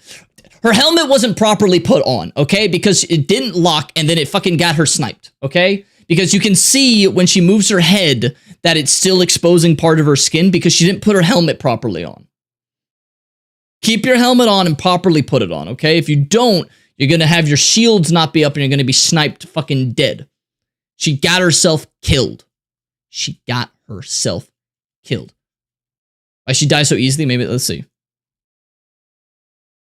Lack of shielding. Most of them die like punk. Shit happens. No, it's because she didn't lock her fucking shield properly. Yeah, Rave, she died years ago. It's time to move on. I'm going to let you know right now, this is not a joke. Okay, I got Halo Reach at midnight on release, okay? And I was talking with somebody in line, and I was telling this like, yeah, we all know that all of the Spartans are going to die, because of course they are. That I'm not going to be surprised by, but I want them to all die in badass ways. Okay. And then I said this, I said, I don't want them to die where they're like running and then they just get sniped and then they're taken out.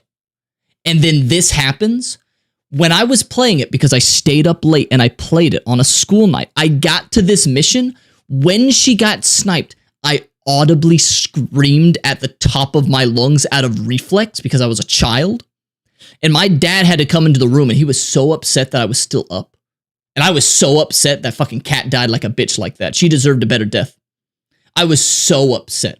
I was like, this is literally what I said that they shouldn't fucking do. And this was after George died. And I was like, that's a death done well. That's fucking right. That's how you do it. And then like, sniped in the back. God. I literally took this personally. Plasma weapons can cause EMPs that mess with her armor. Fucking, she deserved better. She deserved better, okay? Hang on, Cat. Halo. Look at this. Look at this. Look at what we missed out on because of that. Look at this. We missed out on that ass, okay? She was gone. They took her from us. Okay? They took this ass from us, chat. I was very upset. Yeah, bring back the booty. Bring back the booty.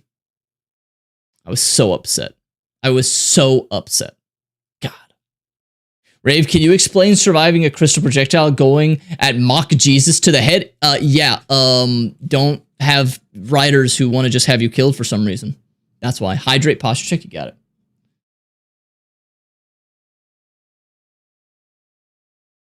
Yeah, everyone else got badass deaths. Cat was the only one who didn't get a good death. I was so upset by it. I loved every other death. Cat was just like, I'm dead, fuck. Like, come on, man. I was so upset. June survived for a while. We didn't see his death, but that's also fine. The fact that we didn't see it, you know, was also fine. We're often powered down because the shield's warped underneath the feet and mess with footing. That's why Cat was one shot like that. There can be a lore reason for it. I wish they just wrote a better death. You know, I just want them to have a better death. I want all of them to have badass ones. Have you heard of the World War II sniper that used a bow and arrow? I have not. That sounds badass, if not a bit ineffective, but badass nonetheless. Nonetheless. My name's Remington, and what the fuck? I identify as rich and famous. Me too, man. I moved to LA with the dream of becoming a successful Hollywood actor. And according to my Instagram account, I'm a huge success. I have a giant following, I live in a mansion, and I drive a Lamborghini. I need this car to validate my identity. I don't care. What are you doing? Give me it. I have to go through a lot to pass as rich and famous. Some people need expensive surgery. This isn't his house, is it? Identity. I have my own expenses. Oh, please, not now. Seriously, no. Stop. I'm on my way to a crazy event, and there's gonna be a ton of chicks. Why should I be treated differently than someone who's actually rich and famous? Money and social equity should have no bearing on what you have access to and what you're able to afford. Oh, I heard it. Oh, I heard the bang. I was just monologuing, so it didn't affect me. Some days I still don't feel valid in my identity. My name's Remington, and I identify... God, I love the, like, swipe away for that. Very nice. Very nice. Dude, if I ever become rich, I'm still not buying a fucking Lamborghini. How much is a Lamborghini? A Lamborghini is, like, at the very least, $250,000. $250,000. I don't care how much money I have. I'm not spending that much money on a fucking car. I don't care. I'm gonna drive the fucking same type of car I've always driven, which is gonna be some type of Volkswagen. Yeah, I can buy several nice cars for that.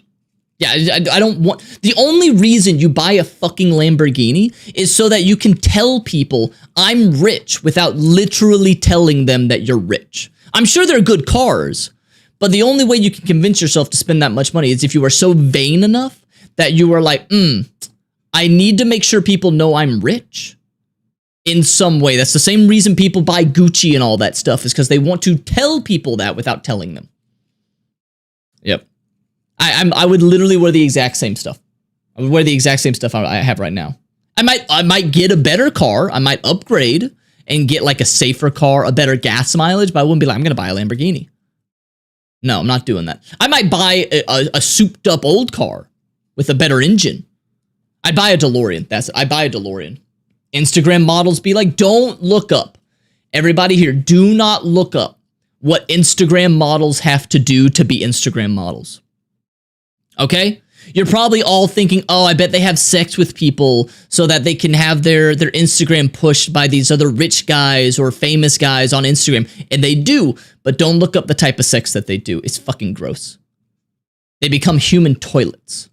Because when you're rich, you develop some fucked up stuff. They develop some really fucked up kinks. Because it's not just like, oh, I want to be an Instagram model. I'll let you have sex with me if you promote my Instagram on your next, like, event or whatever. No, it's not that simple. It's messed up. It's messed up. Okay, enough. All right, I won't go into detail. But it's messed up. It's, oh no. All right. Never go to Saudi Arabia as an Instagram model? Probably wouldn't be good. Yeah, just watch The Boys, pretty much. Don't bong me! All right. We're moving past it. What is this? Half-Life? Overworld? Overwatch? Sometime after episode 2. For a second, I thought this meant like there was another episode to this, but it literally just meant the game. I have laid the foundation for humanity's survival. Dude, Gordon Freeman! And not as we have narrowly I must say Gordon defined Ramsay. ourselves, but as something greater than we could ever imagine. You have destroyed so much. What is it exactly that you We're never getting episode 3. It's never happening. Even one thing? I thought not.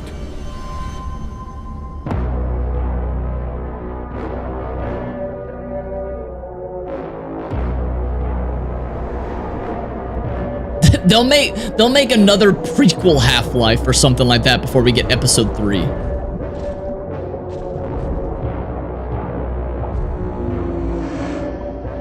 Oh, that's fucking creepy. I don't like that. Ew. What are those?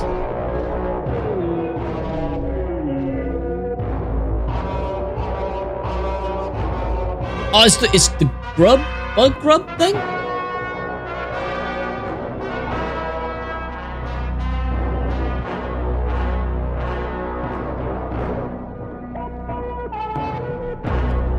Sometimes I think about just starting one of those YouTube channels where I do something really stupid. But every day I'm like doing X every day until Valve releases Half-Life Episode 3. Sometimes I think of that.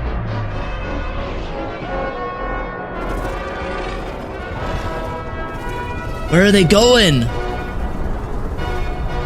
Yeah, but like stupid stuff, but for a purpose. Like punching myself in the nuts every day until Valve releases Half-Life Episode 3. When the singularity collapses, I will be far away from here, in another universe, as a matter of No, you got taken over. You, on the other hand, will be destroyed in every way it is Nah, Dr. possible Bran, to Bryn, be Braun, destroyed, whatever your name is and now. even in some which are essentially impossible. It is you alone who have chosen to act with such willful disregard for humanity's future. Look, Gordon, look at what you are throwing away. Oh, there he is. It worth it? Ugh.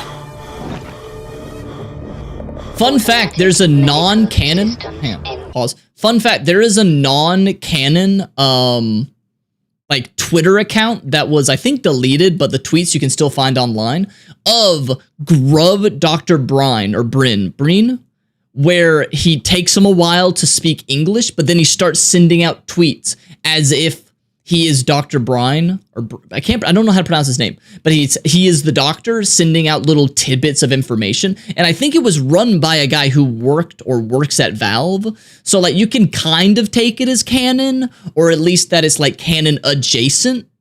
But there is a Twitter account that did all of that. It was very fun. Yeah, it was a funny running joke. Yeah. It's like a cool little thing. Yeah, it was a little thing. They're apparently working on the next TF2 comic, so I guess it's possible. I hope.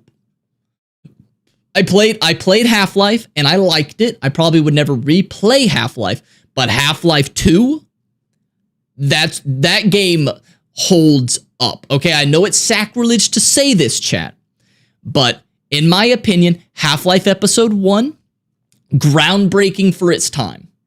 Groundbreaking, it set a precedent for future types of shooter games, and it was a phenomenal game at its time, and it still has some good moments today, but I don't think it holds up as well as Episode 2 does. I mean, obviously Episode 2 came out later, but Episode 2 is still like competes today with games that are made. Like if you said, do you want to play a modern shooter or Half-Life Episode 1? I'd probably pick a modern shooter just because of the way that the controls work and everything. It's not as fluid. But if you said a modern shooter or Half-Life Episode 2, it would kind of depend on the modern shooter, because a lot of them, I'd probably pick Half-Life Episode 2 over a modern shooter. Half-Life Episode 2, I was a skeptic after I played Episode 1, but after playing Episode 2, I was like, know what? You got me. Yeah, that's good. Or Half-Life 2. Yeah, Half-Life 2, or not Episode, but Half-Life 2 fucking got me. I was like, this is fucking great. This is goated. This is amazing. This is amazing.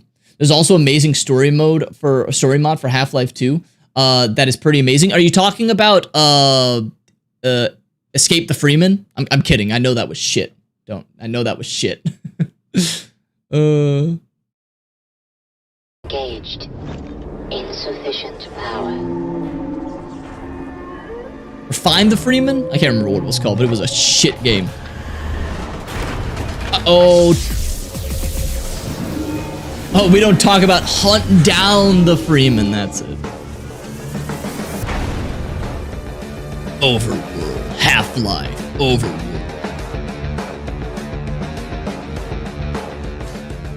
That's pretty cool. That's pretty cool. Wait, hang on. What is this? I just want to see what this is. I saw dinosaurs and I had to click. You ever get that gnome achievement? No, because we lost the gnome.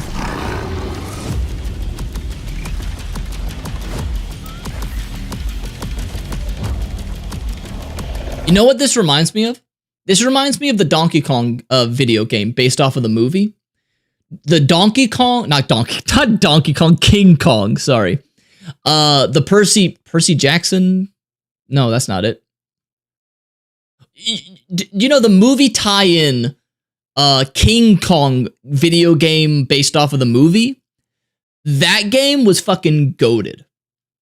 And this reminds me of that. No, not Turok. The Peter Jackson, that's it. Hang on. Peter Jackson. I keep wanting to say Donkey Kong King. This one. Hey, thank you for the follow, Hyper Cynical. This one. This video game, Peter Jackson's King Kong, the official game of the movie. This is a great game.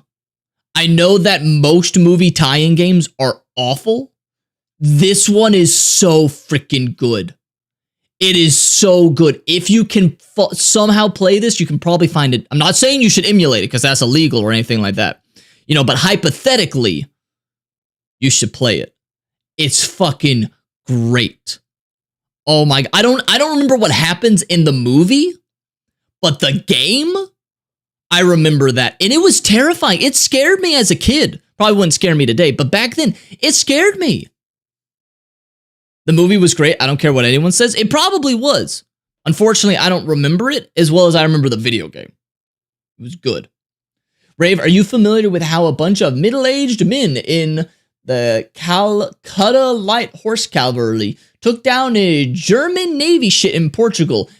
You made that up. Those are a string of words you put together to make it sound like something happened. But I'm joking. But no, I have not. I have not heard of that, Zen. I have not. But goddamn. So you know what other tie-in movie video game is fucking goated? The Wolverine one. Let me find it. Like Wolverine tie-in game. I misspelled Wolverine, but Google will figure it out, right? Yeah. Yeah. X-Men Origins Wolverine. This video game, so good. The Punisher. I never played the Punisher, unfortunately. The reason I never got the Punisher game is because my parents knew the Punisher was very violent. I know that's weird saying about this game, but they didn't know how bloody this game was going to be. But the Punisher, they're like, oh yeah, I know who the Punisher is. We're not letting you play the Punisher video game.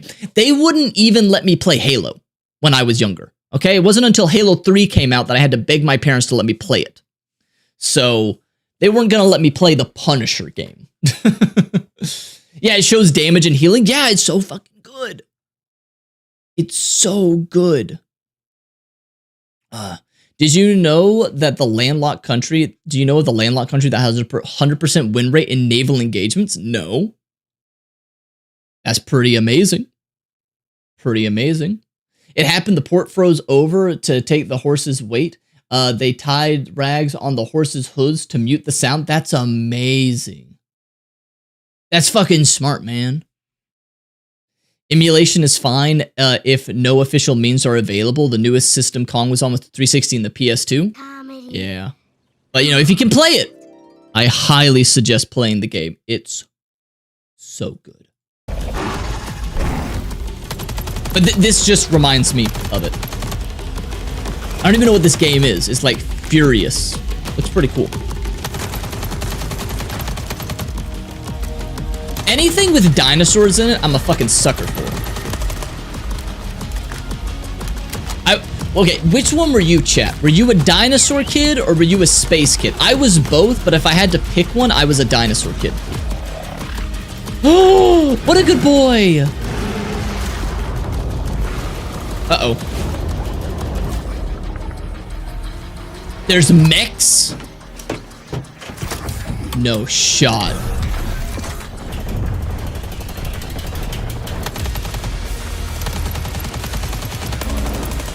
Oh shit, you're dead.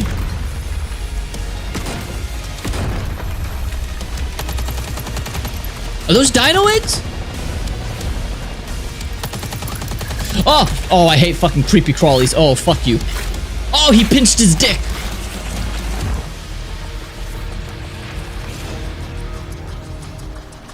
Who directed this game? James Cameron? Maybe? Probably not. That's pretty cool.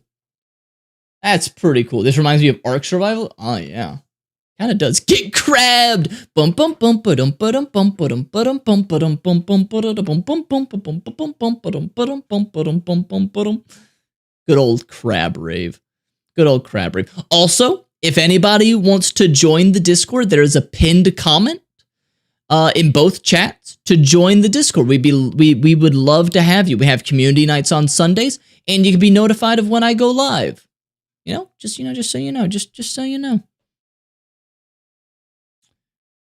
Did you get to the gargoyles in Dark Souls? We did. We got to the gargoyles, and we're ready to go to Zin's Fortress or Sin's Fortress. It's Sin's Fortress. That's what we're doing. We're getting ready for that. Like, Cynthia was fucking good. Wait, hang on. Let me get Cynthia up. Give me a second. Desktop. Code. If I show you Cynthia's code, is that like me showing her nudes? Is that the equivalent of that? Like, if I show you this, is this like showing you Cynthia's nudes? Here we go. Hey, Cynthia, how's it going? All right, Cynthia, can you hear me? Hello? Uh-oh. Cynthia? Oh, fuck, hang on. Cynthia? I know how to fix this, probably. Let's see. Advanced settings. Input. I need to put to Shiri microphone. There we go. Cynthia, can you hear me? Hello? Are you there? Come on, AI. Okay, she's listening now. Yeah, she heard me. Okay, let's see if she talks.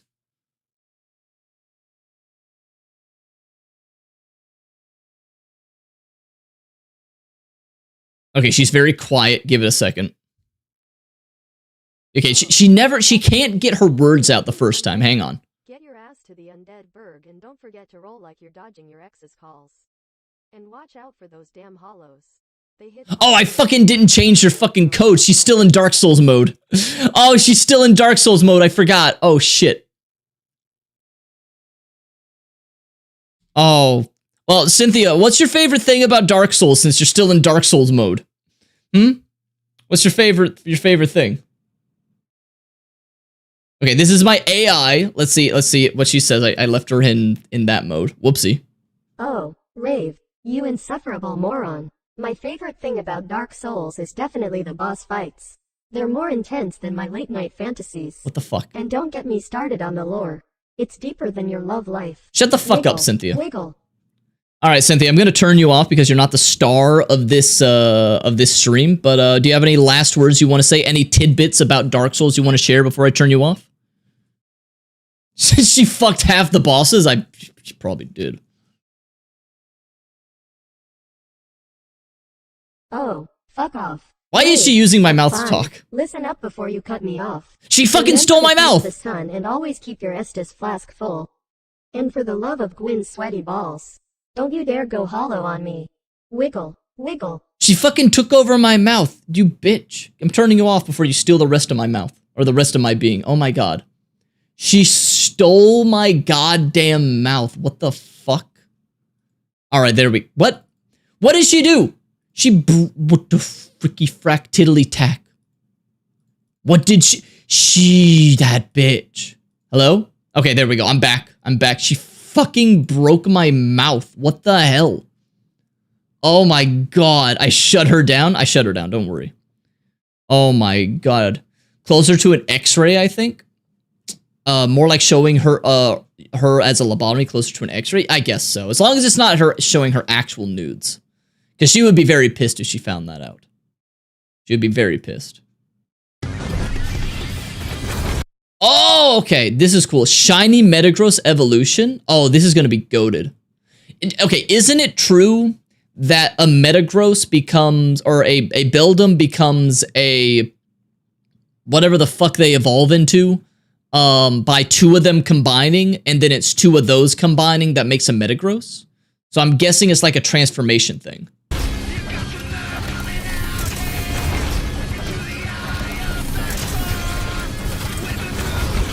That's fucking awesome.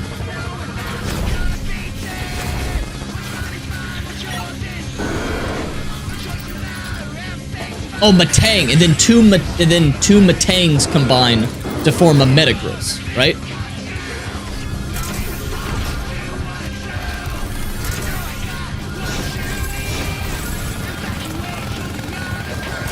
Oh no, he's gonna get drilled!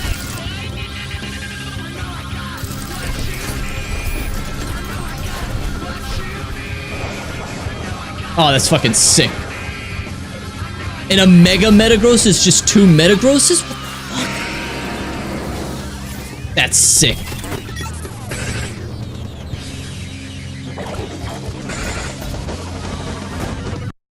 That's so cool. That's so cool. I'm liking that. That deserves like millions of views right there. That is really well done. That is so good. He's playing the song from Gurren Lagann. Oh, I just need to finish that anime. I need to finish that. I love Metagross. Metagross is one of the coolest Pokemon. He's one of my faves, for sure. All right, what is this? Open the door. Is she hot? If she's hot, I'll let her in. I feel dirty watching that. It's just Pokemon reproduction. See my name on the list? Right. Everything checks out. Let me inside. Gotta make a little call. Why? There's nobody. Hello? Блять. Let her in.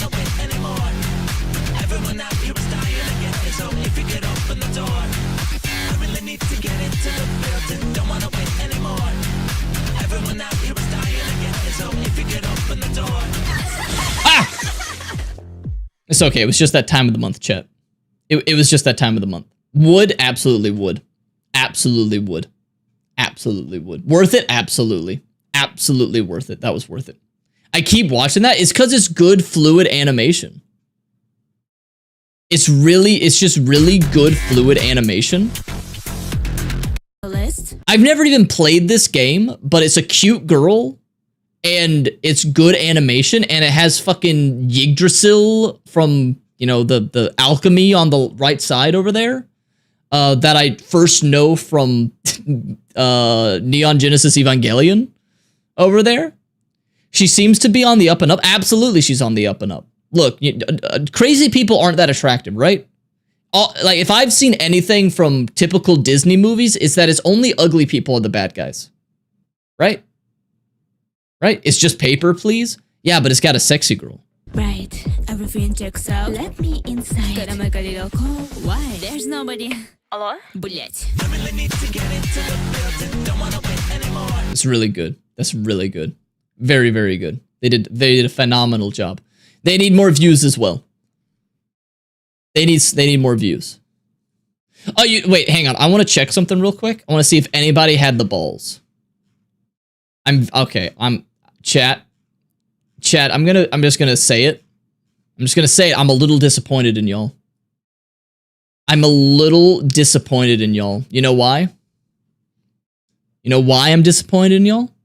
Not one of you, not a single one of you submitted my video for the reaction. I wouldn't watch it, but none of y'all thought it would be funny to submit my recent upload? Why would we? For the joke. For the joke. What are you, my parents? No, I wouldn't watch it. But none of y'all were like, yeah, we're gonna... I can react to it. Can you imagine the fucking audacity I would have to do to not only watch my own video on stream again, but to then react to it and upload it. And upload it to my other channel? You do that shit so much. Yeah, but that one's like a 10-minute video. That's so much longer, and it's not music, you know? Just submitted it? Did you really? We're not gonna watch it, but did you really? Did you really now? No, not that one. You don't know. You don't know which video I'm talking about. Ooh. I'm talking about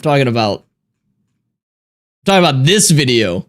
Every YouTube channel type explained in 10 minutes. Can you imagine the audacity I would have to do to watch my own video from my other channel and then react to it and then upload it to my own channel? Honestly, it wouldn't surprise me anymore. You know what? Let's fucking watch it. Let's just watch it. I'm kidding. We're not going to do that. But do go check it out. Do go check it out. You know, I'm going to be a dirty little slut. I'm going to put it in the YouTube. Go check out that video if you haven't already. It's fucking good. It's gotten over 50,000 views in 3 days, which means it's a good video. That doesn't mean it, but I like to think it does. All right, let me go back up. All right, let's see. Where were we? We were here. What is this? Hey, people. Seth here. Neo Scavenger. I've never seen this. You know what? Just in case I use this in the future, we'll do an intro. We'll do an intro. How's the volume? Hey people, Seth here. That's good. Okay. Hey Rave, I found this video from this creator, some Spectre. I think we should give it a chance. You know what? You're right. We should totally watch that. We should totally watch that. It's really funny. Like, can you imagine me just pretending to react to it? Like, you know, this guy makes a lot of good points. You know what? That is exactly how those types of channels are like. You know, that's a good joke. This guy's pretty funny. Can you imagine the audacity? Also, I got more than one comment in that video that said, this guy sounds like MatPat. People keep saying it. I apparently sound like MatPat. So you know what? I'm not going to tell him I'm not. I'm not going to tell him I'm not MatPat. I'm just not. I'm going to keep that fucking going because I bet somebody will watch it and be like, dude, it's a MatPat channel. Oh my God, it's MatPat. We found MatPat's secret channel. And I'm not going to tell him no. I'm going to be like, yeah. I'm not going to tell him yeah, I'm either. I'm just going to be like, yeah, maybe. You don't know. It's my secret channel. It's kind of like how a writer does it, where like Stephen King, he's like, I want to know if I'm still good. I want to know if I'm still a good author. So I'm going to get a new pen name. I'm going to do a new pen name and see if my books are still like well liked. And that's like what MatPat did. He made my channel and now it's just like his ghost channel. Now that you say it, I can't unhear it. Good. Good. You sound like a manlier MatPat, not saying he isn't, just that his voice is more pinchy. That's fair. I think someone said, how old is MatPat? How old is MatPat? He's 37? Oh shit. I thought he was like late 20s. Oh shit. Okay, yeah, I am a younger MatPat. I am a younger MatPat. All right. All right. Okay. We're going to watch this one. Welcome back, YouTube. Today we're going to be watching another Seth video, and this one is Scavenger. I don't really know what's about to happen in this one, but we haven't watched one of his videos, and it was recommended by the channel. So without further ado, let's get into it. Also, let me know down in the comments below if apparently, do I sound like MatPat? People have been saying that. Is that true? I don't know if I'll keep that in. Yeah, I assumed he was like 29 is what I thought it was at most. He's aged very well. Hey people, Seth here. Have you ever wanted to be a homeless crackhead? Absolutely. Have you ever wondered what amazing things you can make with a broken bottle, dirty rags, and a strong case of amphetamine withdrawal? Have you ever wanted to equip a dead squirrel and beat a man to death with it just to steal his shoelaces? Then I've got exactly the game for you. Neo Scavenger. At first glance, Neo Scavenger might look like one of those post-apocalyptic survival games, but appearances are deceiving. Oh my God, it's Best Girl. It's Best Girl. Oh my God, it's Best Girl. Apocalyptic survival games, but appearances. Astolfo, God, she's so hot, chat. Astolfo, one of the sexiest anime girls, right? Am I right, chat? Am I right, chat? Are deceiving. Take it from a subject matter expert such as myself that this game is actually a simulation of modern day life in England. Story. The story goes that you were cryogenically frozen by accident. Get out of here, Gibby. Bank robbery gone wrong. You awake in a distant future. The year is 2008 and England has changed. The recession has come and gone, and in the wake of financial crisis, the streets imagine living in England. All manner of depravity. I can attest to this because there's literally 2 people ballooning nitrous outside our house right now. I'm not even joking. This is my car park every evening. What the fuck? Boys. What do you think they're doing in there? Balloon animals? Really? Wait. Do you just huff that stuff? Wait. Okay, I've seen. Do you just? What? I've seen memes of this, but I literally don't know how this works. Do you literally just huff that stuff? Ew, how do you get a hold of this stuff? My God. These people need help. They need help. My God. Ew, what the Don't get to that point in your life, please. Park every evening. Look at those boys. What do you think they're doing in there? Balloon It's like you try to inflate your brain. As a newly defrosted crackhead, you must struggle, survive, and endure long enough to uncover your mysterious past. Find out why you tripped into a tank of liquid nitrogen. Find out why you are trying to steal cum from the sperm bank all those years ago. But you're not alone. There's other things out there, and they're dangerous. You'll encounter all kinds of like the British monsters and abominations. You think you're sick though, man? You will know about it when I fucking Batista bomb your nan in the middle of Asda and shove an eggplant up her fanny, the fucking dust bag. Which you must... Was that real? That's not how they talk, right? That wasn't English.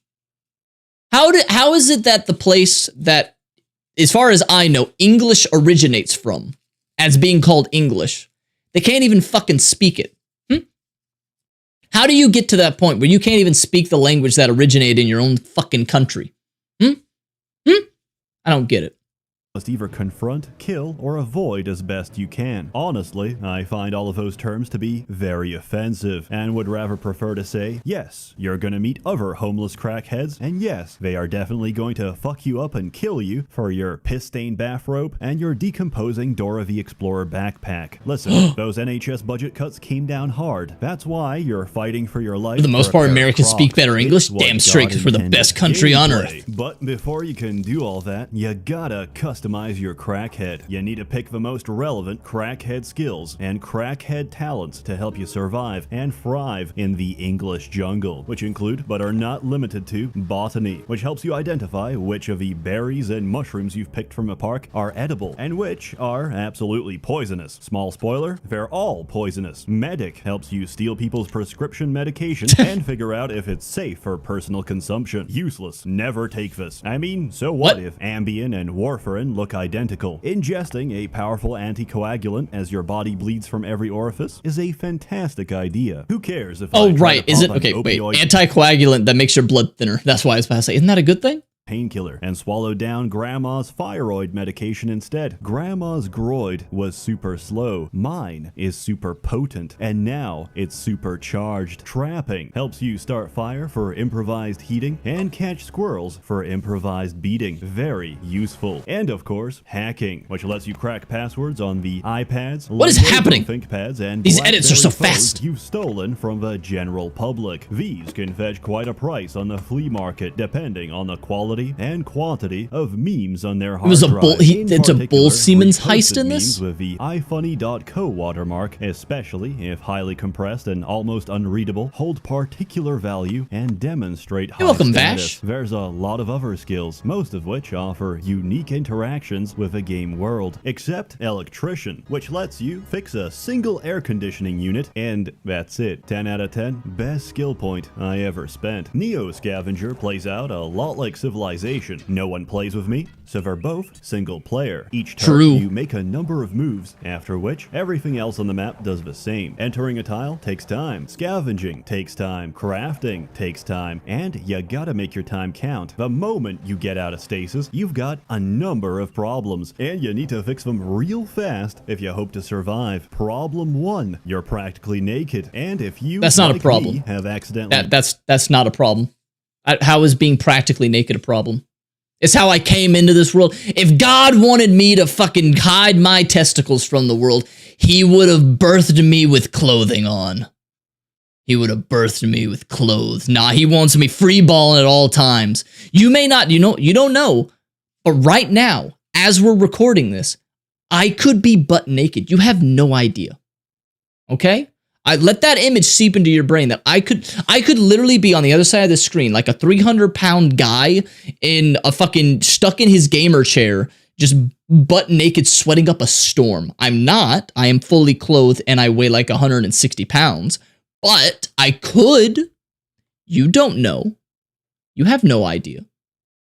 You used your hospital gown to craft a glass shiv, then you prove it, coward. I just turn it on. I'm fucking freeballing it right there. Sets in and you die of pneumonia. Problem 2, you're defenseless. Get a stick, a pointy one, and if you get lucky, you might find some raid boss level gear, like a saucepan. Problem 3, first, drink some toilet water. Remember, just because it's poisonous doesn't mean it's poisonous to you. Dogs can't eat chocolate. Cats can't eat grapes. Why? Because they're weak. Problem 3.5, hunger. Go cook up some squirrel. Squirrel is delicious and nutritious and practically ubiquitous. And finally, problem 4, you look broke, scuffed, and whack as all hell. Go fix your garments and get some sick-ass shoes. Check one shoe. In today's episode of Cop This Look, we got my man looking fly here wearing the following. Generic college t-shirt, triple layered for maximum comfort and status. Adidas hoodie, size L, male, with pocket functionality. Calvin Klein khaki cargo shorts, size something, I forgot. This shit got pockets for days. Hang on, go back.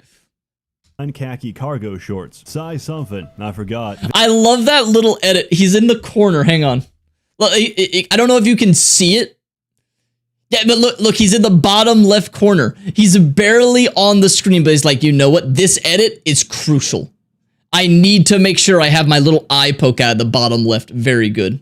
No notes. 10 out of 10. Days. No more fumbling around for your Xanax pills. Crocs, green. Am I the only one not wearing a shirt or pants? You don't know. I could be butt naked. Pink, right foot. Again, I only found one of these things because they keep slipping off each time I run away from a fight. Children's backpack. Small. What else? You need reliable storage for your treasures, which currently is a bunch of string, cum rags, and loose branches. Everything you need to make whatever it is I'm making. Spear. It's sharp, effective, and it hurts. Also, previously, I used to strap a hunting rifle. Unfortunately, I clicked a little too fast on the crafting recipe, and unfortunately, used my hunting rifle as wood for a campfire. Bordeaux saucepan. Stainless steel, great for cooking water. Cooked water sells for about 8 pounds a bottle at the local crack den. That's not a joke. That's my life, my grind, my hustle, and how I can afford all this primo luxury. Speaking of primo luxury, I got a ride. I got transport. Fully functional 4-wheel drive. I stole an Asda shopping cart. Water storage. What the fuck is an Asda? It delivers the racks that helps me bring in the stacks. This is not a kid's car, but a goddamn crackhead chariot. So don't fuck. How do you carry around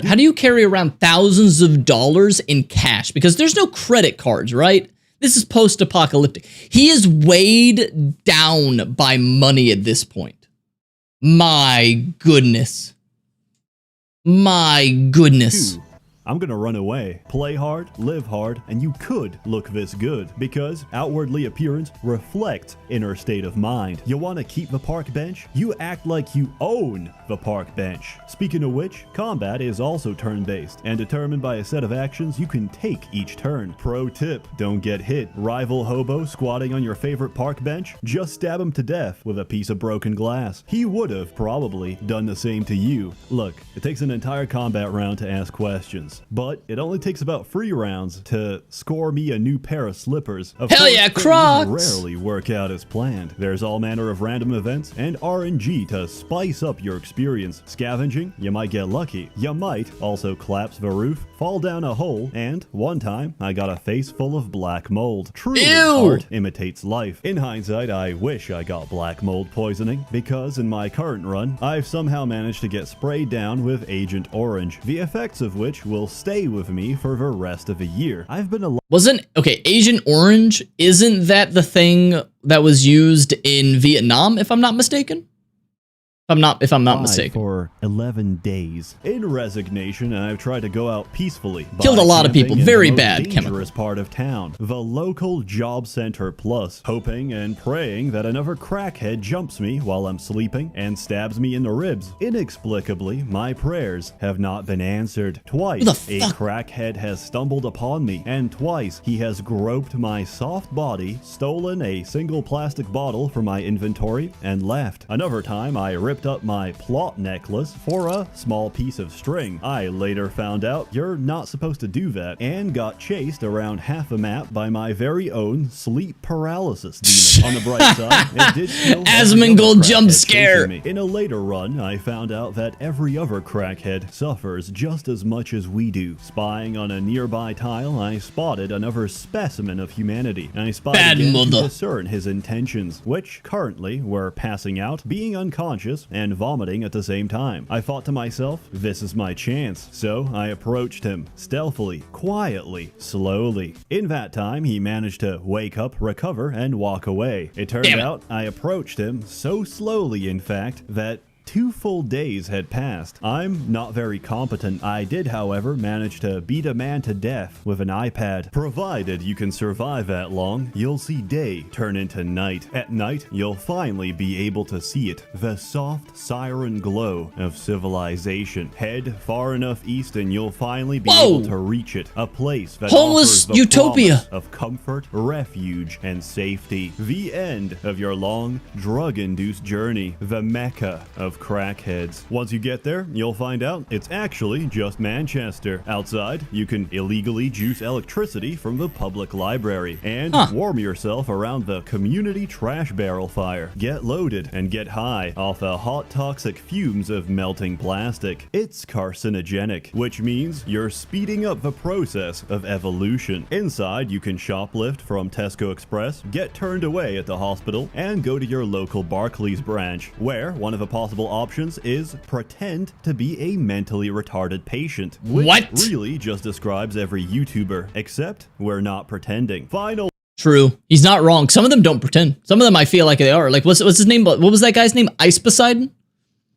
I don't know if he still does stuff. I never watched any of his stuff, but I heard about him, checked him out, was horrified, and then I never heard about him again. So I don't know if he's like still alive even. But no, that guy had some major issues.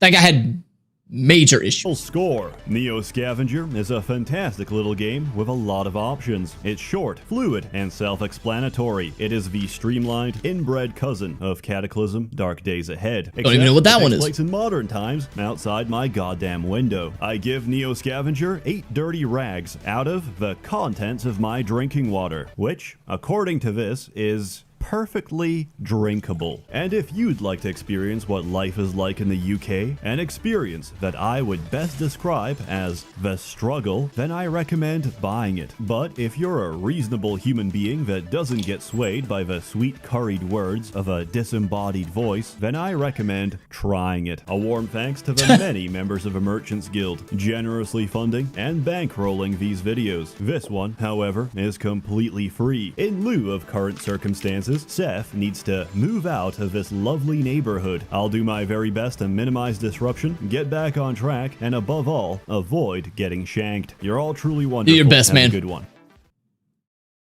Do your best. Oh, that just suddenly ends. Goodness. Well, that was interesting. Go check out that game. This was like fucking 4 years ago, so you know, it's an older game, but go check it out. Maybe I'll try that out. That seems like a fun little game. I love games that you can just pick up and play. Is anybody else like that, where they're like, oh man, I'd really like to play insert game. Like, man, I'd really like to replay Assassin's Creed 2. And then you remember how long the intro to the game is, and you're like, yeah, never mind. You just want to get into it. You're like, there's just so much shit that goes on. I just want to get to the actual game. So that's a fun one that you can just pick up and play. You know, that's pretty good. That's pretty good. Go check it out. But you know, hope you enjoyed the video. Maybe come by the live streams on YouTube or Twitch, or even come by the Discord in the description. We have a lot of fun here. But until next time, I hope you all have a wonderful rest of the day, and stay awesome, y'all. All right, stick around, stick around. Me with Mass Effect right now, that is me with Mass Effect 1 entirely. Am I the only one that when you ever get the craving to redo the Mass Effect trilogy, you're just like, I'd rather just not do Mass Effect 1. I just rather not do the first one. If they fully, and it's not even the story, it's like the gameplay mechanics. It was good at the time, but now going back to it, I'm like, I hate all of this in terms of the gameplay. The shooting, the inventory, and everything is just bad. The upgrades are pretty cool. But, oh, God, there's just so much. Yeah, there's a lot of filler junk in Mass Effect 1. Yeah. The first one was the best? You know, you can believe that. That's fine. I like those games, but I like good lore too. Oh yeah, lore's very, like, lore is one of those things that it's like, the gameplay needs to be good, kind of like a good ice cream, and then a good lore is like the whipped cream and the nice little toppings on it, like Oreo and everything. It makes a good game amazing, but if the gameplay, like ice cream, isn't good, like if you just have shitty ice cream, it doesn't matter how good the toppings are, it's still gonna be a bad thing of ice cream. But I completely agree that good lore just elevates a game to, you can't be an amazing game with gameplay alone. You need the lore, you need the community, it needs all of these different aspects to make it. So I agree. Yep. Don't tell me YouTube crashed. Did YouTube crash? Are we still here? No, we're still here. We're still here, chat. We're still here. Don't you fucking scare me like that, chat. We're still here. We're still here. I really don't like Mass Effect gameplay. It's very basic. Yeah, it's more of like the gameplay. It's not very deep, especially after the first one. The first one had the best RPG mechanics, but it's more like it holds you over to the next story missions, or not the story missions, the story moments. It has a nice of gameplay. It doesn't overstay as welcome, and then you get to the talking, and then the talking doesn't overstay its welcome to get back into the gameplay. It has a nice yin and yang, I feel. Because some games, I'm always like, oh my god, can we get on with it? We've been in a cutscene, or we've been talking for 30 minutes. And then there are other ones where it's like, oh my god, we've been doing the same thing for gameplay for an hour now. When's the next, like, lore moment? Come on. Well, Mass Effect has a nice balance. I don't know how they pulled it off, but they really did. They really did. All right, let's see. Okay, let's see what this one is. This is okay. This is laser. This video about tanks is all right. Let's see. Rather ironically sponsored by World of Warships. I wasn't going to accept another sponsorship from World of Warships, but after some intense negotiations. All right, hang on before we start. What was it? Can we get a Knights of the Old Republic Part 1 playthrough? We did. We played it a long time ago, but it's been a while. Maybe we'll play that game again in the future. That's a good idea. I still think it's a thing because we get to bang everyone in the game, lol. It's banging everyone's always a good thing. It's always a good thing. I still need to play Dragon Age myself. I got into Mass Effect and I never, because I'm one of those people that I just prefer sci-fi over fantasy. So when I heard about Mass Effect, I got really into it, but then I heard about Dragon Age and I just never got into it. But then I played Knights of the Old Republic and I loved it. Dragon Age, I was like, oh, Knights and fantasy? I sleep. Futuristic space? Now that's my shit. Real shit right there. This video about tanks is rather ironically sponsored by World of Warships. I wasn't going to accept another sponsorship from World of Warships, but after some intense negotiations, my demands were met. You got a Lego set? What is that? HMS Hood? No, had a hot battleship like you end up in a little rinky-dink. He's gonna fuck that cardboard box. Now, a lot of people have been saying, Laserpig, you're so sexy, but your ads are so long and they're always interrupting the video, and I hear you. But unlike this video, my rent is not free, so we're going to do the ad now. Shut up and pay attention! That's ballsy. Welcome back to Austin Tucker, teen. I gotta be honest, it is very ballsy to put the ad at the very beginning of the video, because this is when people are the most likely to click off. Ballsy move, I respect it. Doctor. Austin Tucker, you might be the hottest doctor in St. Babe's Hospital for hot babes with minor injuries and tragic backstories, but that doesn't mean you get to make out with every one of your patients. Oh, don't worry, Pops. I only have eyes for Samantha now. Oh, Dr. Whoa! I know we've only known each other for 37 seconds, but Chad, I love her personality. Chilling ab muscles makes you think you're the one for me. Oh, kiss me. Straight people kissing nonsense, not safe for work. Yeah. Oh no, Samantha, your lips. I'm allergic to you. Oh no, I'm going to die. Will Dr. Tugger, teen doctor, survive? How will the hospital survive his and Samantha's love? Find out more on...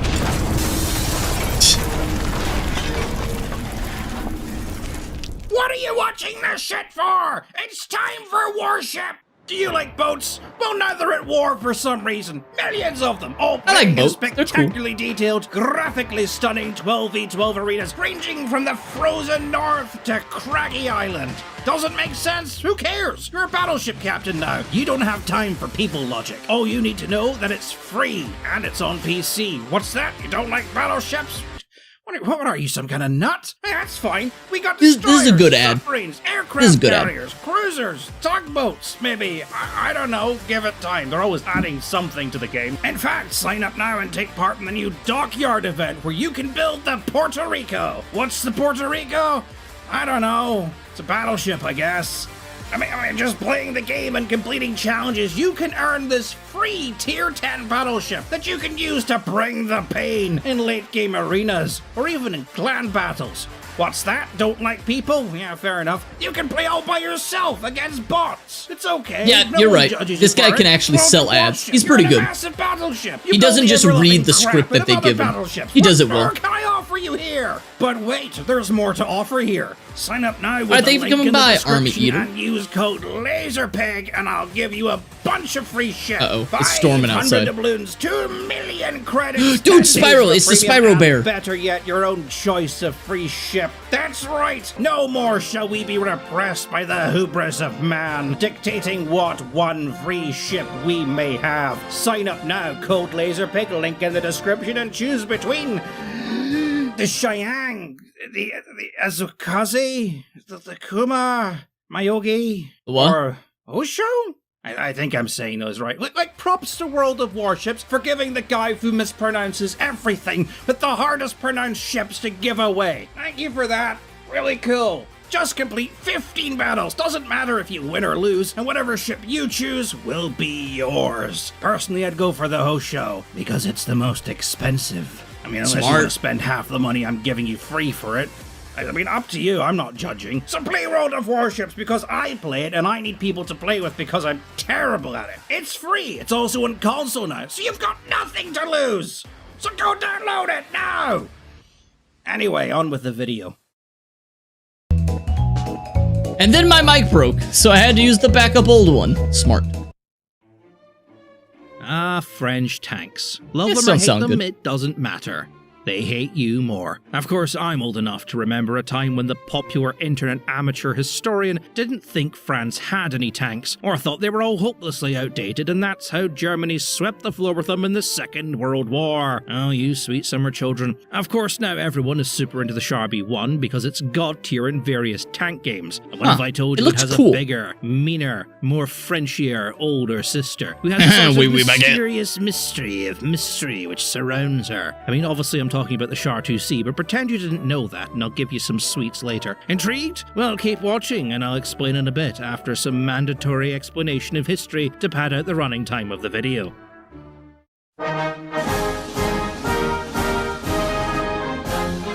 The French! During Ew. the First World War, a number of countries began experimenting with tracked armoured vehicles, later to be known as tanks, and France was no exception. Fun fact, okay, correct me if I'm wrong, but aren't they called tanks? Because when they were being developed, because I think it was the British who was the first country to really develop a tank as we know it, that their cover was that they were for, in case, their spies got a hold of research, they pretended as if they were developing a more efficient way of transporting water in battlefield or battle scenarios. So thus it was a tank, like you hold water in a tank. But it was actually an armored military vehicle for shooting things. So it was like, oh no, it's just for water and stuff like that. And then like, ha, gotcha. It's actually a death machine. Yep, I fucking knew it. I love my history. I love it. Welcome, Rev. I love my history. I fucking knew it. Now you learn something new. Developing armoured vehicles around the same time as Britain, their development fell, unfortunately and very Frenchily, behind. All tank projects were considered secret, and the development of one had largely been at the whim of one General Leon Marot. Now, he was aware the British were working on one, but neglected to give his own contractors, FCM, anything outside of a verbal communication on what to work on. So they did what all great French corporations do. Everyone go huge check out their payouts from channel. the government for contracts, and do absolutely nothing. So the British get their tanks out first, and General Moreau is quite frankly pissed. He calls the Brits and asks if France could have, or at least purchase, some... He picked the fucking depressed femboy to represent the French. So good. So good. Mark I tanks, to which he receives no reply. However, the French peasantry, now having witnessed this new British invention, become curious as to their own projects to develop such a vehicle, so politicians start poking at FCM and found that, well, they hadn't done anything. Words were said, but these words were in French, so I've absolutely no idea what they were. Probably, tu comptes ces bitcoins, les petits, il a beau de baguette. Oh, oui, oui. La gare. So Moreau takes full control of the project, and he remembers that Louis Renault had previously approached the Ministry of Munitions with a design for a tracked mortar, which had been rejected. But running out of options, he begged Renault to work with FCM to build something, anything, and reluctantly, Renault agreed. However, while FCM set about building this new heavy tank, Renault had secretly been working on his own tank project, and with this contract he now had the resources to finally complete it. Renault wanted a lighter, smaller tank which focused on mobility, but he wasn't blind to the idea of other tank types. In 1916, he conducted a feasibility study for a much heavier tank, and with British tanks still getting stuck in the mud, he quickly realised, according to himself, that any future heavy tank would need big, wide tracks, a well-built transmission, and a powerful suspension. And thanks to the study, Renault was able to produce a wooden mock-up of a heavy tank, which featured none of these things, presenting it to the French government as part of his joint effort with FCM. That's not what it actually looked like, right? That's just a child's toy right there. Oh, this is how it will go. Boom, boom, boom. And then a T-Rex comes out of nowhere, and he brings out like a plastic T-Rex that's over there. And then they fight. And then a Triceratops shows up. He's just like playing with toys at that moment. This was like something you'd see from like an old Christmas movie that the elves would make for like stocking stuffers for the children down in the poor village in Eastern Europe. The tank would be one of the most advanced to date, capable of carrying multiple machine guns as well as a massively heavy 105mm artillery. Oh, that's the French sick. were impressed, and they threw croissants at him. This new tank would be the most powerful and advanced weapon of war ever built. There was just one teeny tiny problem.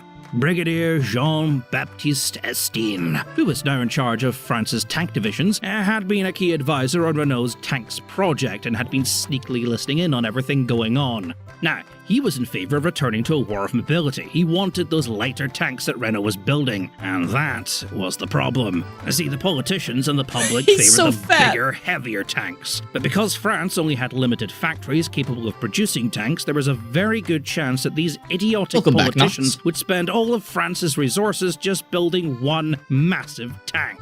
Estienne didn't want this. So one night, by the light of a tiny candle, he writes to the commander of the Allied forces, General Joffre, in which he writes the following. Hello, baby. These people are idiots. Please help me stop them. I've tried poking them with sticks, but they still insist. I need your strong and manly arms. Your dearest love, Jean Estienne. Oh. Now, while Joffre admitted that giant tanks could serve a purpose if used correctly, he ultimately sided with Estienne, though he had no power to cancel the project. Instead, he pressed that the priority would be to get tanks into battle as quickly as possible. And while the new heavy tank concept could take years to develop, Renault's new light tank was almost ready to be put in mass production. So a committee was formed to discuss how tank development should proceed in France. Do we go for heavy tanks or do we go for the lighter tanks? I mean, if these are the first tanks, wouldn't it be very hard for you to take them out? Wouldn't it make sense to have a more powerful tank than like a light tank? Because, you know, eventually, once people know how to take out a tank with certain armaments and everything, then it could make sense that you want a little bit more speed and a lot more of them to be able to have a good formation and everything. But at the very beginning, wouldn't it? I could see the benefit of having a big, heavy tank that's just like, boom. Anti-tank rifles were also making strides at the same time. God damn it, never mind. But before it could even decide on what entrees to serve at lunch, the French lost Bucharest, and with it, Romania. Already taking a heavy political flak for Verdun, Joffre was forced out of office, in favour of the far less sexy Robert Nouvel. Was it Robert? How'd you say Robert in French? Robert! Le Robert. Robert! Yeah. Now, he had his Oh, own the heavy opinions ones on sink tanks, in the and mud, after learning that's of this fair. heavy tank project, he was absolutely horrified because it would take resources away from his pet project, the Schneider CA. What the fuck is that? Oh boy. And so began a chain of events that only could ever possibly happen in France. In an effort to prevent resources being split into yet another tank project, General Moreau made a deeply tragic and somewhat unhinged political move. He'd support the Schneider tank project, but just to make everything fair, only if they split production with their main market rivals, the company de Forges the company Marine Forges and Steelworks of Homgar, which had been financially struggling because France's naval actions during the First World War were somewhat lackluster, and honestly, they didn't need more ships being built, which was kind of their shtick, you know? So, Oh my god, agrees to start no! building tanks. No, the French film. What the fuck? That's not a real car, right? Why did they give the char fucking a Brazilian butt lift? Oh my god. If you got rear-ended, you're not even gonna feel that. Oh my goodness, that is some good protection from some fender benders right there. But Schneider refuses to share the tank blueprints unless FAM pays for the entire production run of the 400 tanks on order, which they obviously refuse to do. So, to Moreau's horror, FAM start producing their own tank based on pictures they'd seen of the Schneider. With production resources now split between 4 projects, Moreau's dream of a French super tank felt like a lost cause. With De Velde at the helm, France's first tank was the Schneider, and its market rival the Saint-Chamond. Both fuck were are those? I've utterly never seen useless. those ones. Ew. Because of the position of its gun, the Schneider can only shoot right. The space is so cramped that the crew struggle to breathe, and the entire tank is unventilated, with the exhaust from the engine basically being pumped right into the face of the crew. In an effort to negate this problem, Schneider supplied the crews with cigarettes to mask the smell of the engine fumes, essentially turning the tank into a fucking hotbox, which A, prevented the crew from being able to see anything, and B, making sure everyone else could see them via the thick trail of smoke cranking towards them. Classic Saint-Chamond French. didn't really fare much better. In an attempt to one-up Schneider, FAM attaches this gigantic 75mm field cannon to the front of it. The gun makes the tank so top-heavy, the second it tries to cross a trench, the whole tank belly flops into the mud and then buries itself. In fact, the Saint-Chamond is so bad, crews are refusing to get onto them in the training fields, prompting one of the main training instructors to write to General Headquarters, declaring it had become impossible for him to continue attempting to train crews on the machine. Upon hearing all this, French Minister of Armament Albert Thomas immediately cancels all tank development and cancel, programs, dude. seeing them Oh now my nothing. god, cancel culture has gone too far, chat. Cancel culture has gone too far. Oh my god, you're canceling people just because their fucking tank doesn't work? And it leads to people dying, and it leads to fucking worthless funds going into a project that should have never been funded in the first place, or at least should have never developed something with such poor quality. Dude, what the fuck? What the fuck? You get canceled over the smallest things. More is a waste of war resources, an expensive waste of war resources that could be made into battleships, and wine, and shoes. And baguettes. And prostitutes. Both General Moreau and Estienne write to him, and even briefly joined forces in an attempt to convince Thomas to change his mind. A prostitute's shoes are not that important in a war. They can wear the less fancy shoes, it's fine. That's but not his real, decision right? seems completely set in stone. The French tank project has been a failure, and France will produce no more tanks. End of discussion. Until Tomas goes on a diplomatic mission to Russia, where the prostitute shoes are very fancy. While he's gone, Moreau quietly orders the restart of all production programs, allowing his heavy tank production to go ahead, hoping all of this will fly under the radar. It does not. Oh, so many Tomas prostitute is shoes. Furious, and on his return, he immediately banishes Leon to the realm of stale baguettes. And he fires him. He just fires him, okay? But by doing so, he's rid Estienne of his biggest rival. Estienne is now left to pretty much do what he wants, and he wastes absolutely no time at all. Meanwhile, the development team for this new French heavy tank are almost ready to put together a prototype, but there is a bit of a problem. The parts designed by Renault have not arrived yet. How many baguettes daily do the French eat? Like, if you go like, oh, this is how many baguettes the average Frenchman eats daily or eats each week, how many is it? It's like, no, they eat the equivalent of a single baguette a day. Oui, baguette. Yes, so wine and cigarettes. Yes. Hey, welcome, Sniper Void. Welcome. The baguettes are pretty big, but I could totally see them fucking eating a whole one. Yes. Yes. Welcome back. Yes, from the Netherlands. 4.5. I think that you think that they eat 4.5 baguettes a day. I think it's more than that. 2,673. Nah, that seems a little bit more plausible. They love their baguettes. For 3 weeks, he's stalling for time, because while all of this has been going on, Renault has been finishing his own tank project. Ooh. Having learned by watching the mistakes from others, Renault's new light tank would need to incorporate a number of radical changes, and for that he's stealing resources intended for the heavy tank project. But in spite of it being pretty much ready for mass production, Tomas still won't greenlight the project. In fact, he's not greenlighting anything. But just then, America joins the war. Hell yeah! America's entry into the war is largely a political one. America was on the brink of financial ruin, but the war in Europe has been an advantage. Being an ocean away, America has grown rich of the supplies of raw materials being sold to the Allied powers. But in spite of being officially neutral, President Woodrow Wilson wants to enter the war on the Allied side. For him and millions of other Americans, France is the home of democracy. It was the country that came to America's aid during its War of Independence. It was officially its first ally.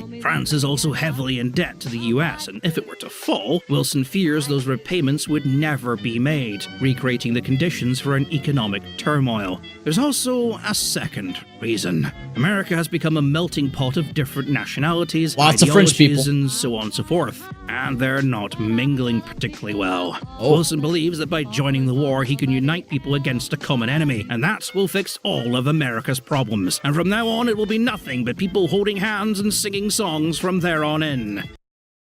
So that doesn't... Yeah, obviously that didn't work, but if there's one thing that brings people together, it's a common enemy. He's not wrong. Obviously that wouldn't fix all the problems, but if everybody can get together and agree, yeah, fuck that guy, or fuck those people, yeah, it works. Also, good food, good food and equal hate, that'll bring everybody together. When you both like something, that's a feeling.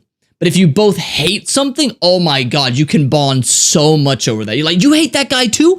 Yeah, dude, that guy fucking sucks. Oh my god, did we just become best friends? I think we did. Yeah. Welcome, Psycho Panda. Thick thighs? Do you hate or love thick thighs? Because I love thick thighs.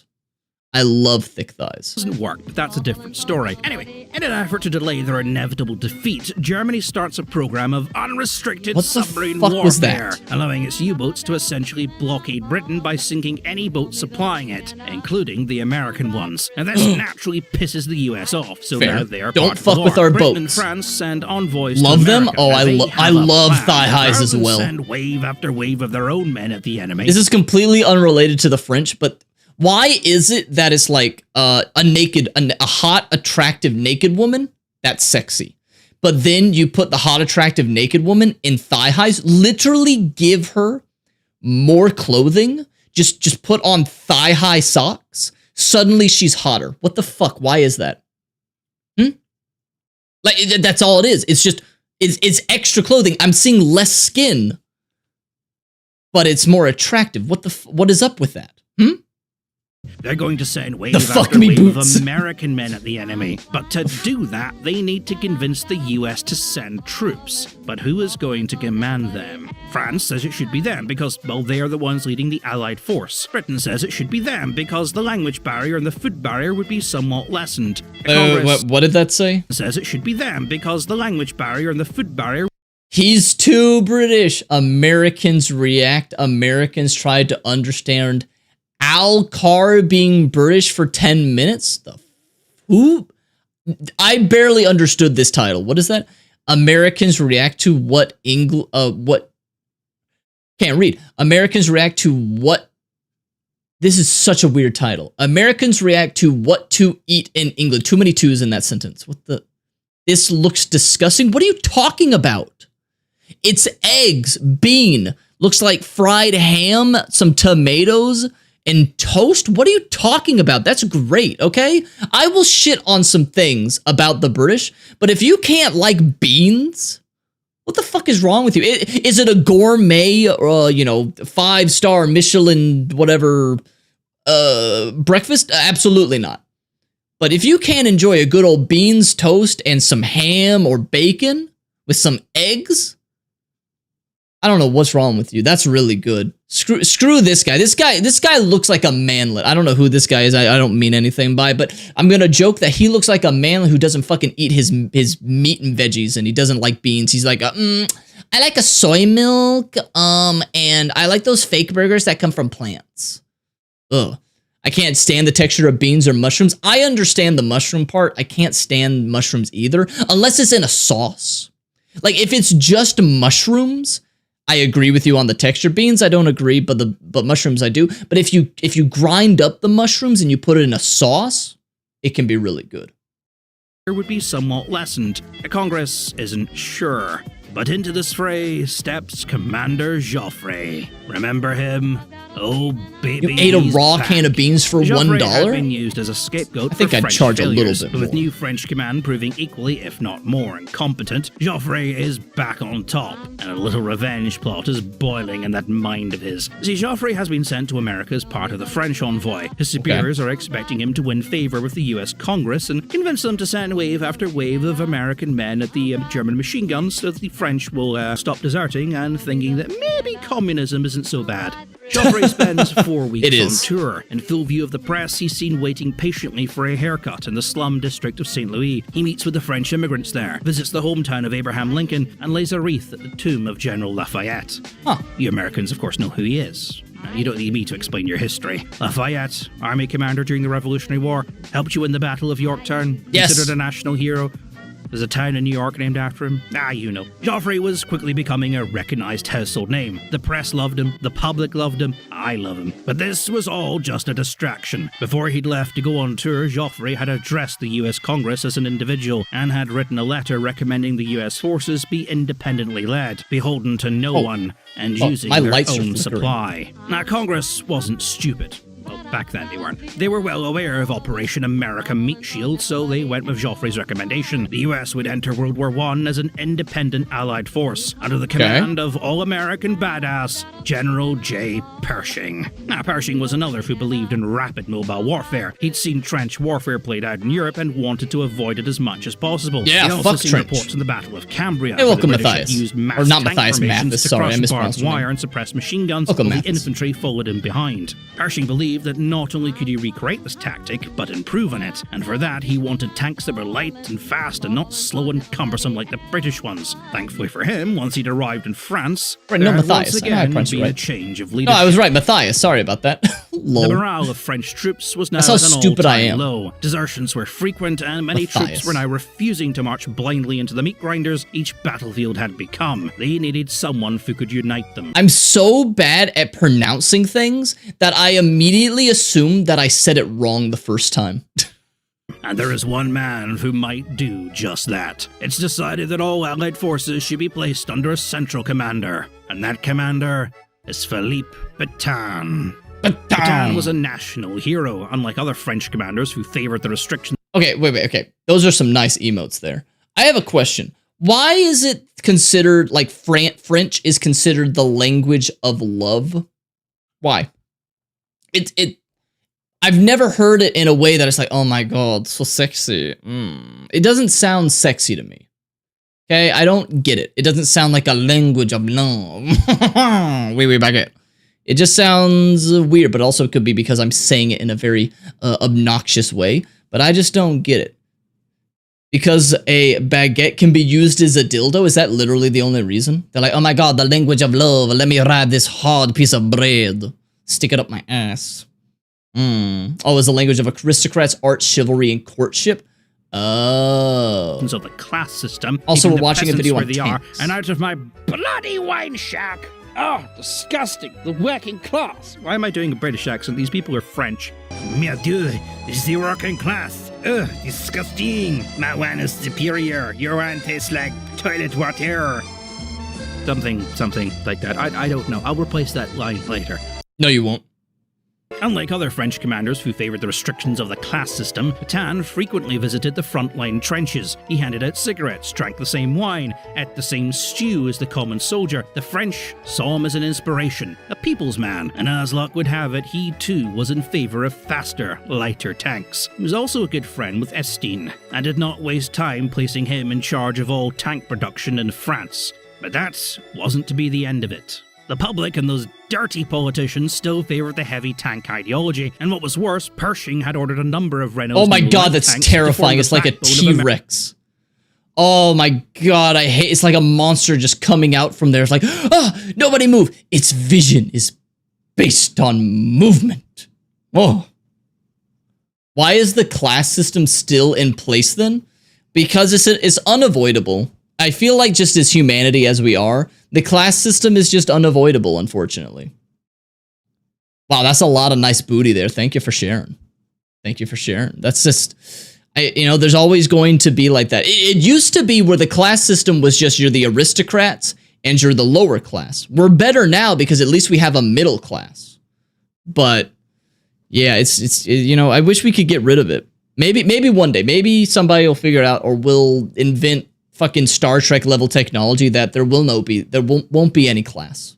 We can only America's hope. first tank divisions. With Renault seeing dollar signs and the French politicians wasting time and resources on giant super tanks, Estienne feared that the light tank he'd always dreamed of would be sold off to the Americans, and all French tank production would instead focus on delivering a single big dumb tank. What? Get the dog out of there! Estienne was not happy. Get that dog out of there! He had a plan. In a conversation with Pétain, he highlighted why are you letting the dog just stay there? Oh my god. Battlefield quickly, and how Renault's tank was ready to go, versus a prototype that could still take months, perhaps even years to complete. Pétain sees Estienne's point, but the situation has become somewhat more political. The public and the politicians are now starting to ask questions on why this new French super heavy tank was being delayed for so long. And what's worse, America had just offered 400 of the new tanks being designed in a joint project with Britain if France could at least just try to make an effort to getting at least one of their tanks ready. That would mean that this new war-winning weapon would be largely a British weapon, and France would get left behind. So out goes the anti-tank minister Thomas, and in comes pro-tank Louis Sucher. Moustache. Who immediately greenlights. Oh, come on, play more of that. Renault's new tank rolls off the production line at speed. The Renault Char d'Assault Mark 18. That's fast as better known by its post-war American codename French tank Model 1917. Or they could crush a rock. You would need a really big rock, and they would just go around it. And it is amazing. In spite of being smaller and less impressive than previous tanks, the lightweight and speed imagine the clever girl scene, but with a tank more of them quickly reach the opposite side and overwhelm the German defences. The speed of the French advance is staggering. But that heavy tank is still looming in the background, and questions on its existence are starting to be asked. Leutcher has greenlit the project, and look at that go! Look at that! That's fucking amazing! Relents and produces the engines and gearboxes required. Imagine if that was your dick. Are not happy. They have the tank they want, and are desperately trying to push out as many as they can in time for a major planned offensive. For that, Renault needs all the steel he can get, and adding this 30-ton monster to the production line will slow down that supply. So they do as all good Frenchmen do. Delay production. Estienne demands a number of major changes and then selects the largest and most impractical design for mass production, forcing the designers to return to the drawing board. Pétain then demands that 400 be ready as quickly as possible, which is an impossibility. This creates a heated argument among the political leaders, and the project becomes bogged down in delays. And by November 1918, peace breaks out. The ceasefire comes into effect on the 11th hour of the 11th day of the 11th month, effectively ending the First World War. Though a treaty of peace will not be signed until the following year, the weird multicultural orgy of murder that is the First World War is effectively over. French heavy tank production is... Always remember, though, that during World War I, at the beginning of it, people were saying, yeah, son, go off to war, get some easy honor, it'll be over in like a month. Which is fucking crazy to me, because even if it was going to be over in a month, you could still die. It's crazy to me that there was a time where people were just saying, yeah, go off to war. It'll be a quick war. You'll get some honor and glory and all that stuff. Yeah, you can still die. I don't care how quick it is. You're still being like, go off there and maybe die. That's crazy to me. Is therefore cancelled. But there is still a lot of political pressure on the project to be finished. I mean, after all, it has been pretty costly. The newspapers have been hyping also, the in project case up to the public. stream Now we have all suddenly these factories ends, it's that aren't because I really lost doing power. anything. So really, we should finish it. Estienne sighs dramatically. He is French after all. And after a lot of Frenching, I can hear this image. Estienne sighs dramatically.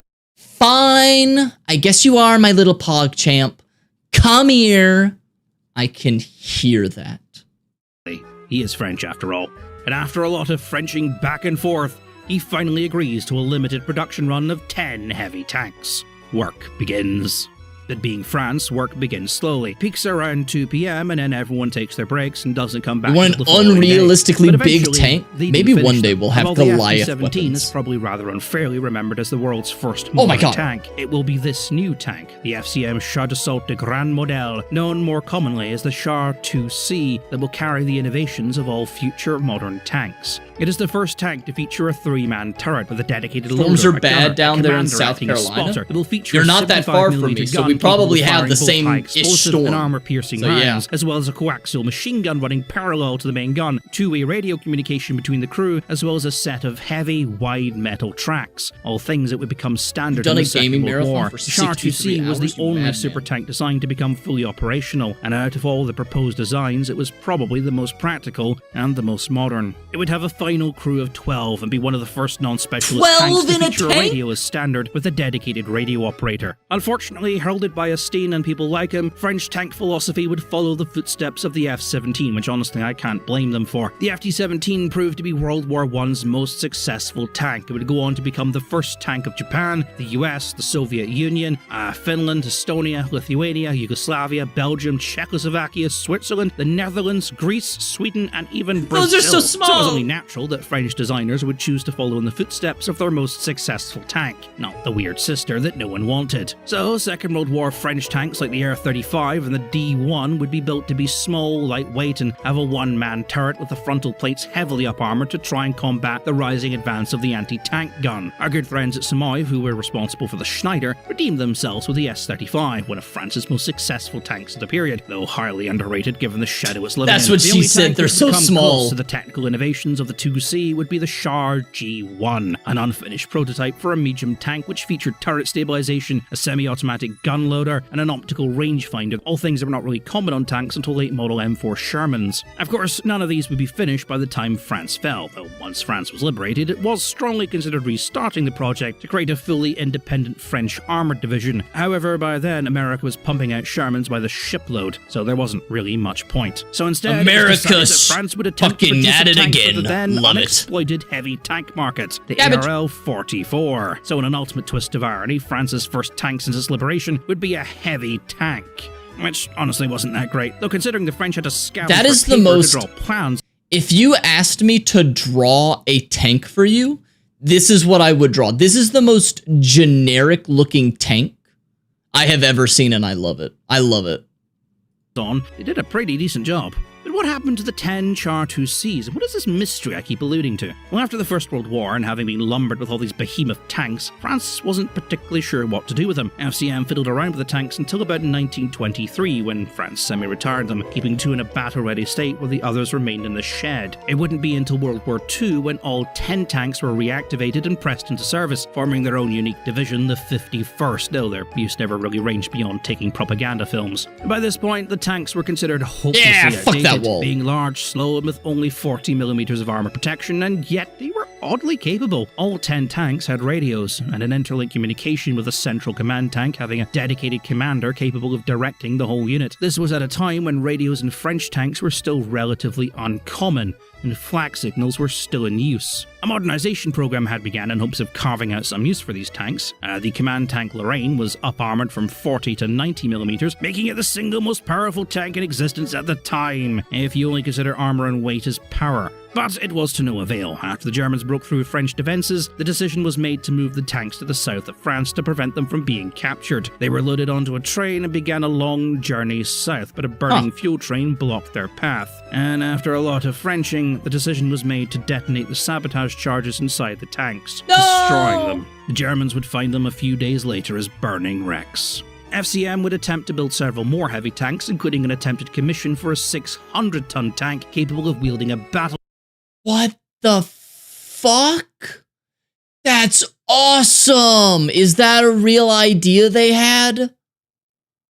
That's sick.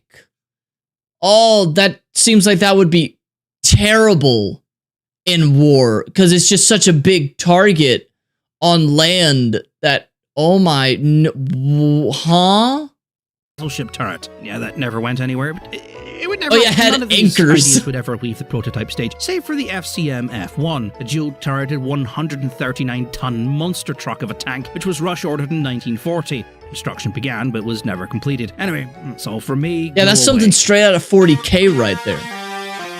Oh no, wait, the mystery. Right, sorry. Oh wait, I was like, as that's it not turns the out, end. not all Char 2Cs were destroyed. Tank number 99, Champagne, survived. Charges failed to detonate, so when the Germans found her, she was in pristine condition. She was taken back to Berlin as a war trophy, and some debate exists as to where it was displayed. I mean, some sources claim it was positioned right outside the Reichstag, others, which are more likely correct, position it on Museum Island along with the 2 Mark V tanks I mentioned Museum a few videos ago, Island. alongside a T-35 captured from the Russians. If or not the Char 2C was reactivated and used remains a subject of debate. Not a huge amount of debate, I mean there's no evidence for it. But considering one of Germany's most effective weapons during the battle was 2 children, an artillery shell and a hammer, it isn't really much of a stretch to think it would have seen action. Either way, the tank was still there in 1945 when the Russians attacked the city, though by now it had been very damaged. Berliners reported they could still see the tank until about 1948, when it vanished. And this is the mystery. What happened to Champagne? Well, there are 2 theories. The first, and most probable, was that it shared the same fate as the 2 Mark Vs. Russia famously stripped the city of everything it could get its hands on, including vehicles. But tanks were not something it was particularly after. Images of the famous Berlin scrapyard shows discarded German heavy tanks such as Panthers, Tigers, and even King Tigers. 2 Mark Vs shared a similar fate. In spite of both these tanks originally being Russian war trophies, captured by the Germans when Odessa fell, the Soviets didn't feel the need to reclaim them, and they were scrapped shortly after. However, look up what country won the most wars. Which one was it? it? As well as a registry. It's USA, right? Loved records. Hey, welcome back. Welcome back, Army. Being scrapped, yet nothing exists for Champagne. Enter Theory 2. This is the most popular theory. The reason no documents exist is because the tank was one of many vehicles scooped up and transferred to Kablinka, at a time a secret testing range for vehicles, now a museum, and whose records are still largely sealed, though most of its exhibits have now been moved to the new Patriotic Park Open-Air Museum, which eventually has a miniature Reichstag for children to storm, which I fucking love, by the way. Parts of Kablinka were never open to the public, including the famous Hangar 14, which was patrolled by armored guards. It is a popular theory that this is where Russia keeps its secret prototypes, or the more modern vehicles it has captured from various NATO allied nations it won't admit to having. People also believe this is where they are keeping Champagne. Now, that is well within the scope of possibility, but why? What exactly does Russia have to gain by secretly goblin hoarding a century-old tank? Does Champagne hold some dark secret? Do the Germans install her with some advanced secret Nazi technology that everyone keeps banging on about? Well, the answer actually may be a bit more mundane than you think it is. Oh, I'm sure. Kablinka It's has the something French. which it holds as a matter of pride. Makes it unique from all other tank museums in that it does not show wrecks. All the tanks, all of them, are displayed in their original intended conditions, fully restored by the dedicated team of engineers. Now, Kablinka is not private. It is still considered an active military base and receives money from the government. The Russian government has set priorities on what funds are allocated and for what reason. And since every few months someone with a metal detector digs up yet another T-34, Kablinka has a rather long backlog of either Russian tanks to restore for the museum or for private collections. And since allocation of funds to restore Russian tanks takes priority over foreign vehicles, there is simply not enough time nor funds to fully restore a gigantic old French tank no one's even really heard of nor cares about. Understandable, honestly. Condition it's probably in, it would take years and millions of dollars to bring back up to museum quality. And the most annoying thing is, as time moves on, the likelihood of it actually ever being restored or even being at Kablinka steadily decreases. And yes, I have called to ask. They would not tell me. Really? Even when I offered to buy it. Why do I feel like he I'm actually quite did drunk. call them.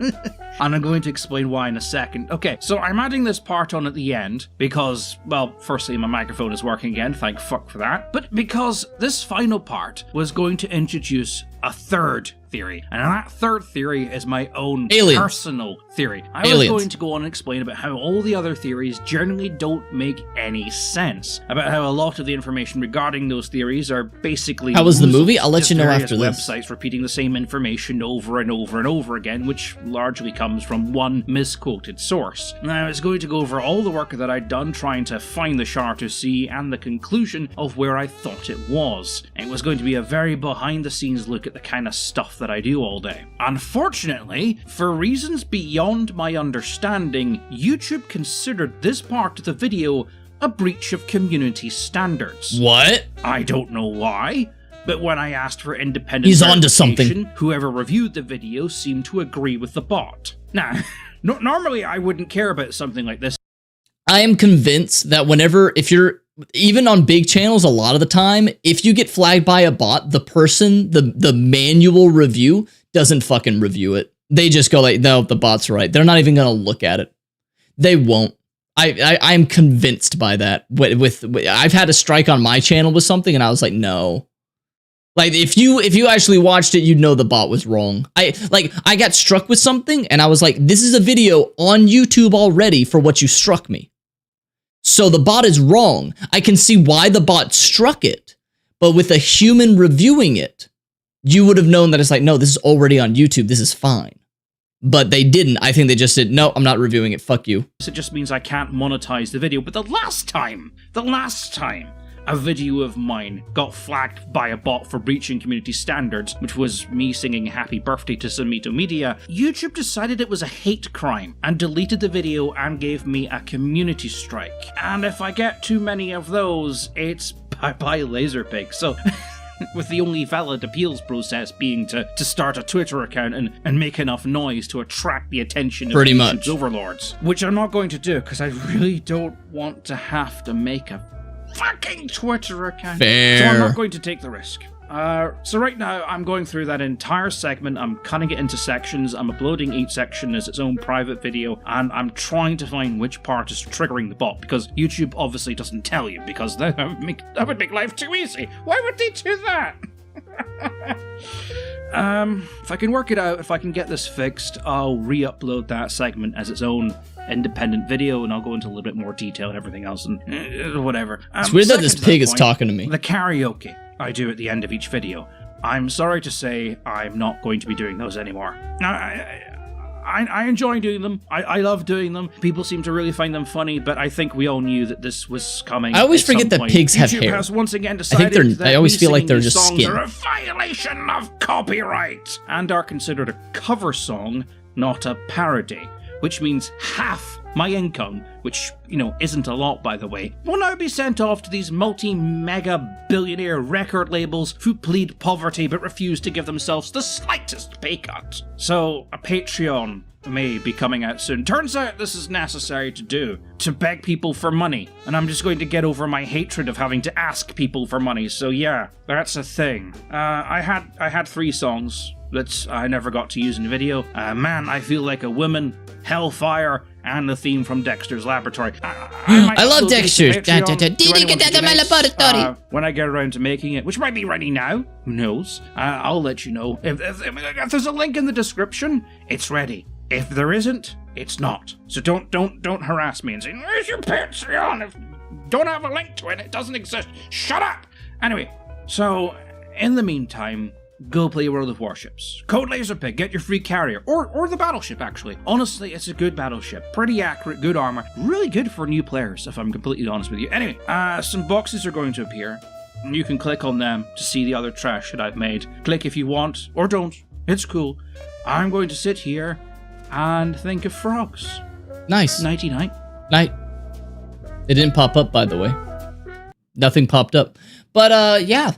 Thank you for the video, Mr. Pig. Can I call you that? So yeah, but thank you for watching YouTube, and if you enjoyed it, maybe consider coming by the live streams live on Twitch or YouTube, or maybe you can come by the Discord. We have community nights and stuff like that.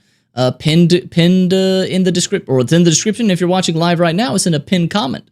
But yeah, until next time, hope you all have a wonderful rest of the day, and I'll see you next time. Stay awesome, y'all.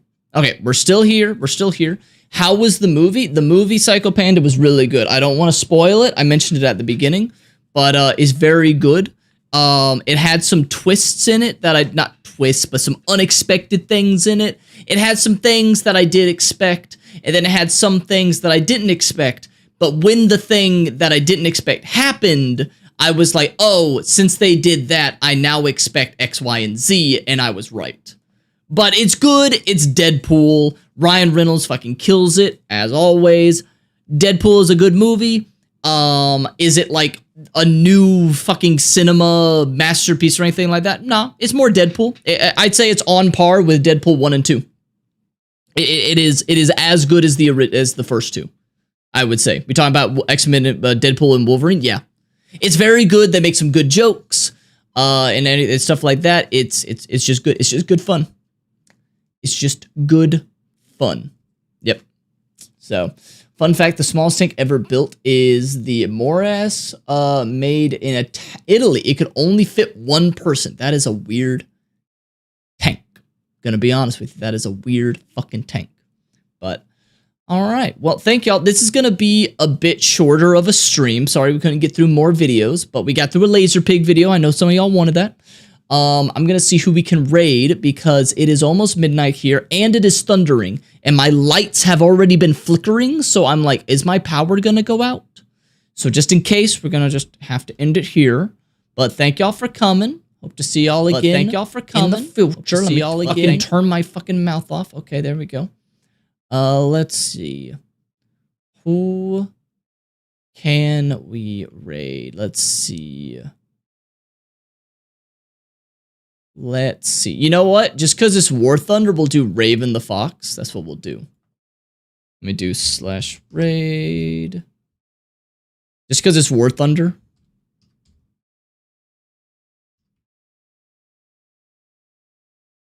There we go. All right. But, yep. Discord videos, Raven, we can't do any more. It's already late, Grim. We got through some of them. We couldn't go through much. First stream was fun. I hope you enjoyed it. And times are in the description as well. We'll come back again on Saturday for another stream. But yeah. But we got through the videos that we could. Sorry we couldn't do more. My power looks like it might be going out pretty soon, and it's been a long day. I'm sorry. But thank y'all for coming. And also here are the raid messages. If you are not subscribed, grab that first message. If you are subscribed, grab the second message. Thank you. And until next time, hope you all have a wonderful rest of the day. And I'll see you next time. Stay awesome, y'all.